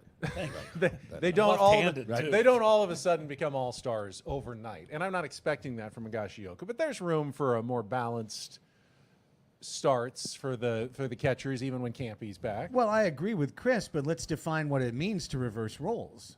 Because Kyle Higashioka was already catching 40% of the starts for the Padres. He was catching every Waldron start and every King start, right? So to me, when Camposano comes back, one of the 3 spots that used to be Campy's goes over to Kyle for now. Probably I think Vasquez, you've got another former teammate of his. Either that or you've got to use Higashioka against lefties. Campusano still, I don't think, has had a hit against a left-handed pitcher since April. You are completely right. So Higashioka plays against lefties / gets that 3rd slot until he cools off and or Campy heats up. Because eventually, if you overplay Kyle Higashioka, that's the point you're driving at, you will wear him out. I believe he's averaged, we'll get into this on our show later too, but I think he's averaged around maybe 250, 260 plate appearances. So, when you get into 470 plate appearances for Kyle Higashioka, you might wear him down. It may not look good. It may not look good at the end, but you asked today, is there a catcher's controversy? No, there's no controversy at all.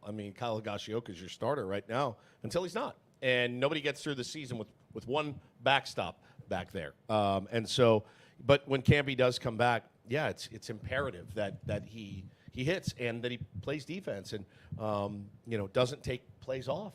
Late in the game sometimes when you're watching, it's like, man, that's a weird time for a brain fart there from Campy. And Kyle is, he's not Salvador Perez back there. He's not Johnny Bench, but you want to talk about a really reliable fill-in under some pretty gnarly circumstances of changing teams, having to catch a knuckleballer, and then now to add the offense on there. He's been awesome. But, Annie, I thought it was interesting that after 2 emotional, hard games on Monday and Tuesday, and then a day game after that, The easy thing is, all right, it's Brett Sullivan's turn, and yet Kyle Higashioka was back in there. It kind of shows you that Mike Schilt is willing to maybe push him a little bit more and ride that hot hand a bit. Yeah, he's earned it. Very a la Jorge Alfaro, Gary Sanchez, Kyle Higashioka follows the long line of improbable catchers who have made an impact in this organization. But no, I agree. I think that you ride him. He is the hot hand. You give him, if you're looking at 50-50, you give Kyle Higashioka the extra start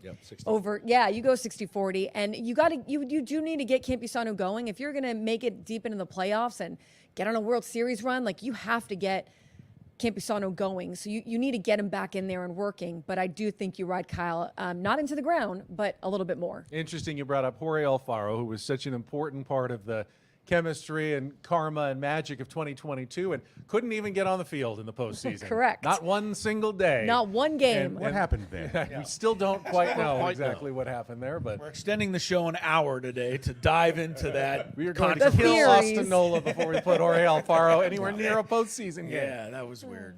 All right, speaking of hot hands, and the guy who's had the hot hand all season, and I teased this question earlier in the week, but Jurickson Profar continues to play like an all-star, maybe the top National League outfielder as we head toward the all-star break. He is under contract, a very, very favorable contract for just this season only. But I think a lot of people would like to see him back for next year, maybe even more years to come. Annie, let me start with you. What would a fair contract offer look like right now for a Jurickson Profar extension? Ben, you're killing me. Yeah. Okay, so I don't want to imagine a team without Jurickson Profar. I really don't. I don't know what the heck this market will pay. I don't know. I can't even. I was thinking, should he get the same as he was getting before he went to the Rockies, like $9 million a year? Should it be $12 million a year? $12 million for 2 years, something like that. He undoubtedly provides so much value to this team. I think about what would have happened if he would have been on last year's team. That team, I think, would have been way better. They could have had a much deeper run or a playoff run in general, right? But the truth is, and I hate saying this, he's 31 years old. He's got a chronically bad knee. He provides value to this team. But if the market goes nuts, I don't think the Padres can afford to do that. So I guess I'm somewhere in the 12 million, maybe 2 years, 24, something like that. That's a lot. Is that a lot? I don't know. I don't know. This is why this is such a dilemma. I want a massive raise if I'm him. I want a massive raise. Massive. And he deserves it. That's the other thing. He deserves every penny he should get. If you're Jurickson Profar, do you want to go anywhere else? Right. You know, part of your value is the fact that your willingness to go and play for a different team, and that has never worked out very well for Jurickson. Chris, he plays well for the San Diego Padres and the San Diego Padres only. It seems like it. I like Annie's contract, honestly. I think a 2-year, $25 million offer. Either take it or we're shipping you back to the Rockies. He'll sign in a heartbeat. Because I think you're right. I mean, he really does love it here as much as we love having him here. So you have to take advantage of that a little bit. Because if it's wide open, somebody might go out and do a 3-year, $40 million thing that the Padres can't handle. Yeah. I mean, who has the leverage here? Both sides have a little bit of leverage. I heard you guys talking about this the other day. I always love when we get the advance notice on this stuff. So I'm going to play off something you guys said, and I'm going to add in, this is A.J. Preller. And what does A.J. Preller love to do? He loves to create kooky reverse risk contracts. Yeah. All right? We're going to offer Jurickson Profar a 1+1+1. In the first year, guaranteed, he gets Eric Hosmer's money. He gets $13 million. He gets $13 million. We've already had it in the budget. Could it literally be Eric Hosmer's money? I wish it could. But that line item that's been in the budget for the last 3 years that's just been sitting there 13 for nothing. Keep it. Becomes 13 for Profar for a year. Remember, there's one more year of that 13 for nothing still. Gosh, darn it. Darn it. I almost really cursed. Yeah. But okay. Darn it. That really makes my position worse. That was 3 darn it's, by the way. So then, player option for year 2 at $8 million, player option year 3 at $5 million. So if Jurickson Profar is not the player that he has been, he's got a guaranteed 3-year deal for his family. And if he is the player he's been this year, he's getting 13 and he's going back out on the market. Does he want to go out and do that again? Does he want to go out and take $1 million more than he could get from the San Diego Padres and go play in New York or Does he St. have another Louis? chance Does he to have make another money? chance to make money, right? And if This if could he, be his chance. If he does have that chance, he should take it. He's got a family to provide for. He doesn't owe us anything. He doesn't owe the San Diego Padres anything. He'd have But us- $1 million a year can provide for his family. I mean, Yeah, I but kind not of when like you're- how we throw that around. He needs to provide for. I mean, but not when if he's you're making $10 million as opposed to 12. His family's going to be okay. Yeah. That's kind of what I'm saying. Like, this is another opportunity for him to cash in. But it didn't work well for him last time. It didn't. He made the money. He got the money, but it was not a fit for him. And he's performing like a $25 million a year player right now. So be hard pressed. Hey, man, I know that your ratings are good, and this is what this guy makes with these ratings. We're going to give you 1/50th of that. It doesn't necessarily work that way. So it's definitely mutually beneficial. If I'm him, I'm like, I want to stay. I want to stay. But at what cost? Does he really want to go to St. Louis or anywhere else, Texas, And Oakland? if you give him $25 million to play, now what is it like when Jurickson Profar gives you a 98% Jurickson Profar season instead of a 200% Jurickson Profar season? Right. Now everyone's looking at him as the problem of the team problem. that's sinking the payroll. Yep. There's a mess on all sides of it. There really is. It's a bad problem. It's a good problem to have, I guess. Let me give you my theory, my option, and that is Jurickson Profar, San Diego Padre for life. And you extend the contract out 6 or 7 years, front load it, in the $12 to $14 million range early, and then it starts tapering off. So by the time he's 35, 36, 37, you're paying 2 to 3 for a pinch hitter. That was probably going to be a pretty good pinch hitter maybe at age Agreed. 35 and 36 late in his career, and will continue to give you the vibes that he seems to provide so well. He will be a fixture at the end of that dugout, a fixture in the lineup hopefully for the next couple of years as a starter, and then a fixture in the dugout and in the clubhouse, and with a switch-hitting bat that comes off the bench just when you need him when he's 35, 36-year-old, but you don't need him on those knees all the time. Right. Doesn't need to play every single day, but he's still giving you what seems to be that magic Jurickson quality. I like this contract. We might have a team full of those guys, though.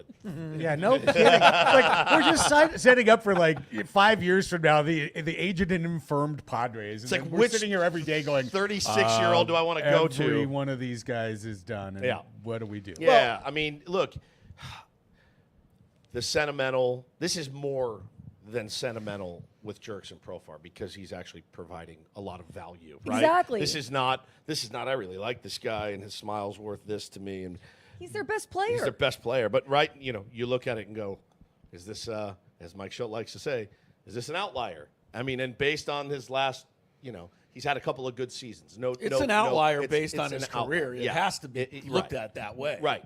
And so the sentimental contract being doled out, is that the best way to handle business? You've already made some mistakes and maybe some contracts that aren't going to work out in your favor. I don't know, man. It's going to be hard for me to see him anywhere else. It feels like he was meant for this place. He feels that you'll see his number out there someday, really. Like he has provided so much to this team, and he's so beloved in this community, and he loves this community in return. But man, they don't have unlimited money to burn. No, and maybe the last point to make on this, Ben, is that there's still time. Yes. Because like 3 weeks, and I too completely agree. Profar is the puzzle piece at the center of the Padres puzzle. He doesn't fit in every puzzle, but he fits here. Yeah. He fits here perfectly, and without it, our puzzle is incomplete. Like, we need Jurickson Profar on this team. A month ago, he had an OPS of like 950 or 980. Now it's a little under 900. By the end of the year, it may be in the low 800s, but it's still a great season, but it's not one you have to pay $25 million for. Keep in mind also that the Padres upper front office wants to start replacing the older players with cheaper younger players, but there aren't really any prospects in the outfield that are coming up right now for the San Diego Padres. the Homer Marlins Bush. outfield. Yeah, they're all gone. So if you have to replace Jurickson Profar, right now the only places you can do it are free agency or probably a really expensive trade. So Jurickson's value in that sense and his leverage is pretty high. There's no one knocking on the door to replace him in the outfield. It's not like the shortstop position where, there's plenty of options down the line at shortstop. Not in the outfield for the San Diego Padres right now. And he is playing through a knee injury that is very painful. I mean, and I don't think that means that he's going to have to, that's going to ruin his numbers or anything like that. But, he's been managing that for a few years. I think he can continue to manage it. I don't know why sometimes we look at certain players and we're like, hey, but, he's a gamer and he plays through an injury and let's give him all that money. And then other players were like, oh, it's just Jurickson Profar and now he's not going to be able to provide. He's doing what the other guys are doing that are getting paid money. Just real money. Right, real money. If he keeps hitting like he's hit, But why is this not enough? He's already gone half the season hitting like he's hitting. Do you always make a 6 or 7 year contract on a half year? That's how you make bad deals. Baseball executives have to make big money deals, and they have to make it cold-hearted and evaluate right on the razor's edge. What I'm saying is, though, I'm trying to back your point. If he continues, if he is at the end of the year a top 35 player, he won't be on the Padres because that value is worth more than the Padres can afford to pay him next year. And he would do himself a disservice not to take that money for his family and for his future. It's just the nature of it that when you have a career OPS of 721 and you're at 920 halfway through the year, that it's going to level out. I get that. No, if the money shoots way over what they can pay, he has to go somewhere else. To Craig's point, I mean, this is crazy. We had our fantasy baseball draft in my league, which is going on for 10, 12 years, right in this very room. And I sat over there, and we were in the supplemental draft. The entire draft had already been done. And I looked around the room, and I said, wait a minute, nobody's taking Profar, right? Yeah. And they said, no. I said, okay, I'll take him. It's about the 4th round of the supplemental draft. Now, here's what my point is to back Craig. If I sit in this very same room next year and you restart the draft and we're in the 1st round, would I take Profar? Hell no. But if somebody else did, I'd have to let him go because I wouldn't be willing to bet my season on Profar as my number 1 pick. And I think that's what Craig's saying. The Padres can't pay the kind of money if somebody else really wants to pay him for this season alone. Yeah, if his OPS is 850 at the end of the year, he's gonna cash in. Yeah. And what's it worth to him though to stay, to be a part of this team, to be with these guys? These guys are his brothers. I mean, it's a real thing. I mean, we all know we all know we would take less to live here and not have to move somewhere else for more money, to go to Cincinnati to do mornings or afternoons or middays. We know that. Baseball players, I mean, their window is shorter. We can do this for another 20 years if we're lucky. Right. He's got 4 more years to cash in until he is washed up and out of the game. He was a year from being out of the game this year. Yeah, truly. That's how close he was to the edge. It's really one of those tough decisions they're going to have to make. We used to hear about the San Diego discount all the time. Yeah. It's kind of died in the big spending recent years under Ron Fowler and Peter Seidler. But if there was ever maybe a candidate for the San Diego discount just a little bit, it might be Jurickson Profar. Let's hope. All right, it is about 36 minutes in. It's our San Diego Padres Roundtable presented by San Diego Roundtable Pizza. Now it's 37 minutes in, Craig. It was literally correct. And I was going to throw out a great 7th inning stretch that was catered just for you. But actually, it was Woods' suggestion, so I'm going to do it anyway. Off night last night, now an off day for the San Diego Padres. They've been few and far between. Now that you've got a couple of extra hours tonight, where you don't have to watch baseball, what show are you currently turning on? What are you catching up on that you've been missing? How do you use this extra time when there's no Padres baseball tonight? And since you have always been our streaming recommendations guy, Craig, I will start with you. Okay, well, and it's going to be good because now I'm going to put Steven in the heater here because I'm going to take his. You should be watching The Bear. Yes. The Bear is back. Season 3 just dropped yesterday. I couldn't start it yesterday because of other commitments and such, and first thing Woodsy asked me was like, have you started The Bear yet? The Bear's been one of the best shows on TV the last 2 years. I think it's now grown in enough acclaim through the Emmy Award wins and enough notoriety that now maybe it's more of a thing, but it's becoming a summer thing. Like each summer you get to go to check out the latest from The Bear, which follows a group of people creating a restaurant in Chicago. And it started with a guy's brother's restaurant that he was taking over who had committed suicide. And that was season 1. Season 2, they're building their own restaurant. Season 3, now they got to run that thing. Yeah. So it's gonna be one of the best shows of the year, and I can't wait to start it soon. I started it last night. It was amazing. The first episode was, they didn't talk a lot. I'll just leave it at that. It was like this beautiful procession and flashback. It was incredible. It was absolutely incredible. The show's amazing. I love it. I'm going to continue watching Presumed Innocent on Which Apple I'm up TV, to date with, and I agree. Is awesome. Yeah, it's really Jake good. Gyllenhaal is in some legal trouble, and he's an attorney. It's really, really, really good. It's the old movie. You I probably want saw to the watch Harrison that Ford one. My movie. wife gave it a thumbs down, but I'm going to have to override her. Oh, yeah, override your wife. Been good so far. It's really good. Annie, I'll what's probably start that, but I'm basic. Below Deck. Below Deck? I'll just catch up on Below Deck. You and my wife. Good God. Chris, I know you got a lot of reality TV at home as well. I was going to say, Annie, please come over and take my spot. Watch Below Deck and all the Real Housewives with my wife. This is going to be a nerdy answer, but I really like the show America's Got Talent. And Wow. I tape it every Tuesday. I watch it throughout the rest of the week. I love to see normal people do extraordinary things. This isn't the And I round think table this anymore. show This is the phenomenal. Chris I Ello. love this, Ello. This is the Chris Ello get it off my chest hour. Of a piece, though. It is amazing. a singing telegram guy wants to Yes. see that type of spontaneous singing talent. Some of these people are really, really good at what they do. You watched I Star enjoy it. Search back in the day. Oh, I didn't watch dude. that. I but did. I watched that. I did But too. I really like the format of America's Got Talent, and I'm a fan. A guy came up can to I me tell in you? the stands on Monday. I kid you not, and asked when the Elograms were coming. I know. I gotta have it. Singing telegrams. You've got to start a cameo. You would Oh, yeah. make easily $2,000 this month. Easily. Just on that.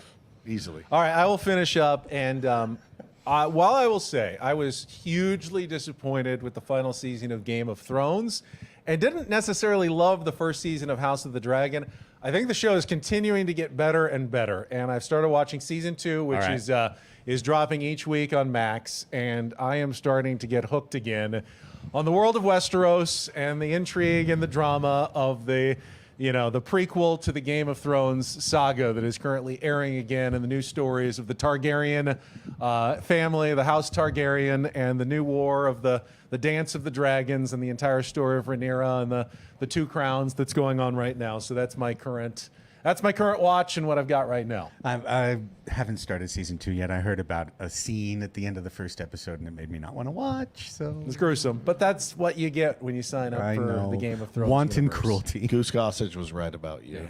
Yeah. Bit of a nerd. I get That's why I love Wait, you he's so a much. nerd? I'm the one that That's said why I America's love. Got Talent. you're That's why I love him. You're cool. Yeah, you're good. All right, let's look forward. All-Star Game is coming up. I know Kyrie Profar is trying to get his dad to the game, and I think he's going to be successful We at have that. to get Kyrie to the game Oh, and no his question. outfits No and his question. swag. It's Him going to at be the- Kyrie's All-Star game. Him down watching the home run derby is going to be elite. Fox, On the red Fox carpet. is going to fall in love with him Oh, yeah. on the Of broadcast. Oh, You're going yeah. to see him 17 trillion times, and I'm here for it. The question, though, is, does Paul Skeens deserve a spot in the All-Star Game? Despite only making a handful of starts in a Major League Baseball career, they've been very, very good. Is there a spot, Chris, for a young rookie who does not have the necessarily time put in yet to be an All-Star, but would certainly attract some eyeballs and attention to the All-Star Game? I don't know. They didn't put Caitlin Clark on the Olympic team. I guess they weren't that interested in those eyeballs. But I think Major League Baseball should be interested in showcasing a guy like Paul Skeens. So I would say yes, for sure, as long as when the season's over, he still finishes behind Jackson Merrill in the Rookie of the Year balloting. Because Merrill's put in a full season playing every day. So you're telling me Paul Skeens is going to take Matt Waldron's All-Star spot? Is what you're telling me. because Waldron's outpitched him and been there the whole year. Yes. And Skeens has only been there for a handful of games. And You just turned it into a nasty dilemma, Craig. yeah, as soon as you said it, I'm like, gosh, you're right, and it's going to come at the expense of our dude. Matt Waldron has gotten enough attention lately that I hadn't even really considered that possibility until you just brought it up. But you're right. I mean, They ought to at least have Matt Waldron go out and throw the home run derby this year to make it kind of tougher on these guys. doubt. no one will be able to hit any if he throws knuckleballs up there. What was it? I think we looked it up. He's like 27th in F4 among all pitchers in starters in ace. baseball. He has been an ace in baseball this year. Annie, what about you? Paul Skeens, darling of social media now, famous girlfriend. Right. They and want Livy Dunn there. Throws 102 miles per hour. I mean, he's been great, right? I don't have a problem with it. I think just because he's a rookie, if he deserves it, he should go. And the All-Star game can get pretty boring, to be honest. So maybe you do throw a guy like that in there who's also pitching really well. Like hasn't been there the whole first half of the season, but is pitching really well. I would also vote for Waldron. But I also say then, okay, go put Jackson Merrill in because he's also having a really good season. I don't know if it's All-Star numbers, but if we're just doing it for excitement, the guy's going to give some great quotes. He's one of the top 3 outfielders in the NL. And There you go. Yeah. So his numbers are there also. I think it'd be fair to take Fernando's spot since Fernando probably had earned it with his play of late and now won't be able to go because of the injury. Replace him with Jackson Merrill. And Jackson's earned it. Paul Skeens is We wind up with like the third most All-Stars. It's a Yeah, good yeah, thing we have for- 6 All-Stars. It's a good thing for the rest of the National League that we are all not deciding the All-Stars. Paul Because, Skeens, yes, you there have would to put him in. It's an about 9 Padres on a team that's 500 in the All-Star game. It's an exhibition, and he's unbelievable. Like to his I honestly haven't seen him pitch a game You yet. have to. When are the Pirates on? You right? have to watch I him saw the pitch. first I one, haven't so seen he's him been pitch. So yeah. if nothing else, I would tune in to the All-Star game to watch that. He's incredible. He's a unit. I mean, he's so much fun to watch. 103, 102. Sits 102 in the 6th the other day. Like he's so dirty. The splinker, the command, attitude, all of it. It's the whole package he's got. And yeah, it's a business and it's marketing. And yeah, Livy Dunn is a huge name, and you want that whole thing. That this is a good thing inherently for baseball that a guy like Paul Skeens is doing what he's doing. And by the way, not his fault. He wasn't up with the team. He absolutely earned it. They wanted to manipulate his service time, so they did. Correct. And had he started opening day, he 100%. Everyone would have said, "Oh, this is a no-brainer," but that's not under his control. It's our 97.3 The Fan Padres Roundtable, presented commercial-free by San Diego Roundtable Pizza. Padres headed to Boston and Texas for their next road trip, and that leads me to our next question. The Boston fans have a certain reputation around America, but is it good? Is it that good or bad? And the question really is, who are the best and worst fans in baseball? And you can't say Padres is the best fans. That's too pandering and too obvious. So if you wanted to pick best and worst fan bases in baseball, where are you going? Chris? We'll start with the worst fan base. I'm going to the Miami where they don't go to the game. Fair. Oakland's not in contention How about anymore. nastiest? Yeah, I know. Nastiest, I don't know. But everybody, when I talked to Tony about where the world's worst bleacher people were, it was the bleacher bums in Chicago. And so I'll give them the nod as being the most ridiculous and disgraceful. I know Philadelphia gets a bad rap because they booed Santa Claus in 1968 at an Eagles game, but that's almost 50 years ago. I went to one game in Philadelphia, and it so happened to be Tony Gwynn Sr.'s last season and his last game that he was going to play there. They gave him an ovation for the ages. That has always stuck with me. They know ball. Right. And I'm not saying they're the only ones, but I've always put Philadelphia fans up there. I know a lot of them. I play softball with a whole bunch of people from Philadelphia. They're tough, but I think they're pretty fair. So I'm going to go Philadelphia on the good side. Craig, let's expand this a little bit because we think about the fans that are in the stadium, but a lot of fandom is done online now. And if you include and I try to block it all, the social media aspect of it, I would think that a lot of teams around baseball would say the worst fans in baseball are Padres. Oh yeah, fans. see it every week. Online Padres fans. That's great. But do we not see the online Orioles fans. I mean, we see yeah, that we're online in Padres our own fans. bubble, right? We follow the I don't know. Padres people, Yeah, and then we right. see the reactions to the Padres people. So I don't know. I feel if like the our Orioles- fans get under the skin of other fan bases as well Makes as them insane. any team in Major League Baseball. Yeah, this. Thank you for letting me be provincial for a second. Like this city, you said that we can't pick us, but like we back our club, and I think honestly that this club has fell under the weight recently in recent years of everybody being behind them in this town, and it feels like when they don't have the pressure on them is when you see, when guys are hurt and when you got a kind of a B squad together that they really lock it in. When I think about bad fan bases, I think about fan bases that don't even support you when you're good. Diamondbacks were like doing 2-for-1 deals for World Series tickets Crazy, man. last year. They couldn't even fill their park when their team was making a run. They didn't give a hoot the last week of the season, and even in the first round of the playoffs. So you gave me a chance to back our fans in Rip, Arizona, so that was fun. Thank you. Worst fan base in baseball. The worst. Come on, They go for the they like the hats.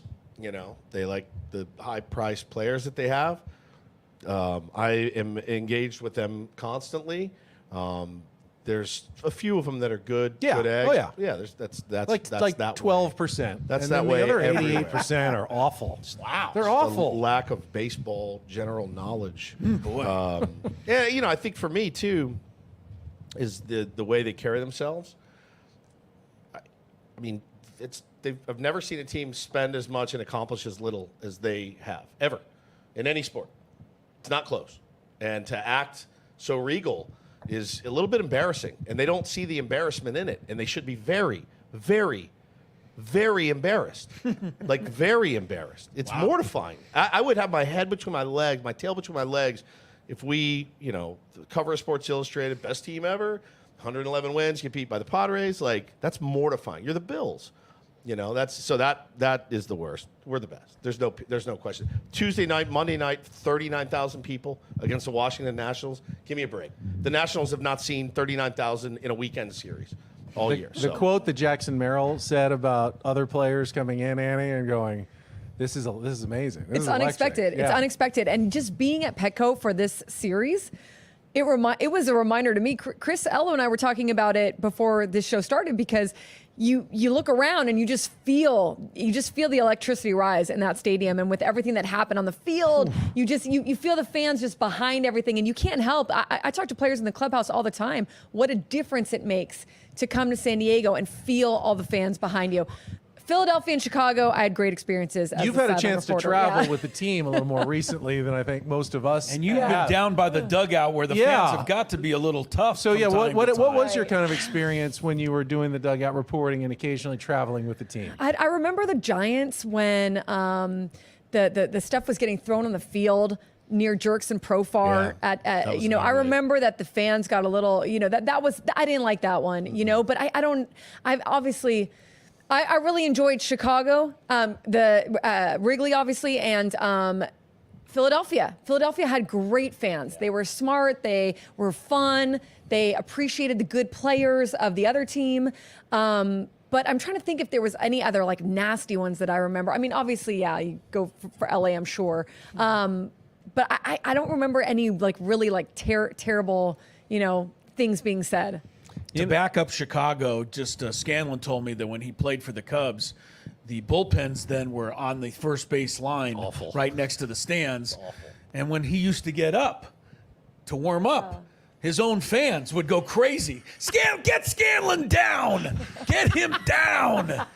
This is his own fans helping the guy warm up. If you're sitting by the bull, by the way, Bob Scanlon did save 14 games one season for the Cubs. Yeah, but not bad. But you're also talking about a fan base that packed that place for a million years. That's when their true. team was terrible. That's true. Terrible. But I would sit by the dugout, and I think that if you're out there by the bullpen or you're out there by the, out there in the outfield, we see those videos all the time of fans being just chirping at players all the time. I'm not a big chirper out at the ball. I like to just watch the game.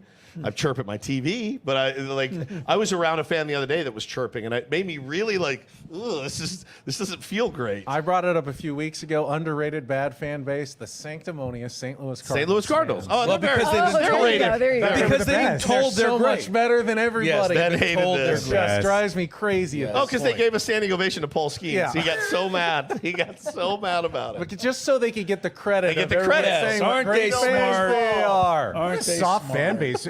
Giving a standing O to the opposing pitcher. A guy that is going to shove against you for the next game. Horrible. Actually, that's horrible. What a bunch of softies. I think so too. But they say, we're so smart, we know bull. Whatever. They've been told.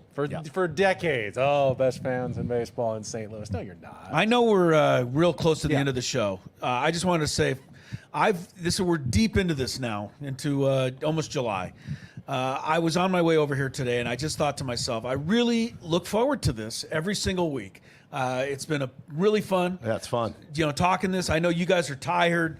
I know you guys are putting in an extra hour. I'm not really doing anything special. Really, driving taking an hour off. 2 minutes Taking away, an hour off. and getting time off my show. Wood says the same thing when he gets in at 4 a.m. going, I'm so glad we've got that extra I love hour. Right. This show really brings out the No, my point the side that I of you wanted that's to so- make was I'm enjoying this, but I really think all of us owe a little thanks to Ben. No because doubt. He puts this thing Absolutely. together every week, and I was just thinking of that. I come in, if I had to work an extra half hour to put the show together, host it. I don't think I'd enjoy it as much. So, Oh, he doesn't, by the way. Just trust me. He doesn't. He does But an I just excellent wanted- job. I wanted to excellent. thank you for that, and Great I'm job, looking Ben. forward to. I know we're off next week, right, because of 4th of July. Correct. But I'm looking forward to continuing this. It's been fun. 2 weeks from today, we'll reconvene and. Yeah.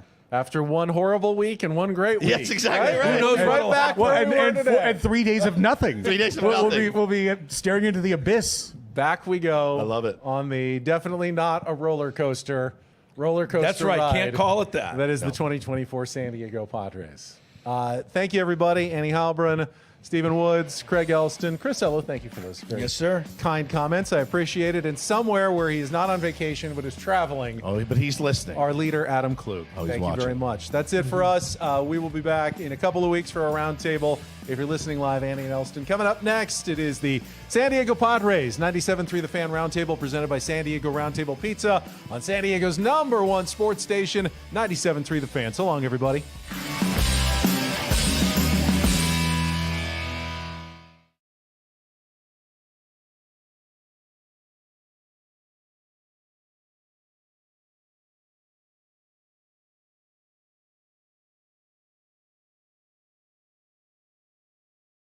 Matt Coker here with West Coast Men's Health. In the past 5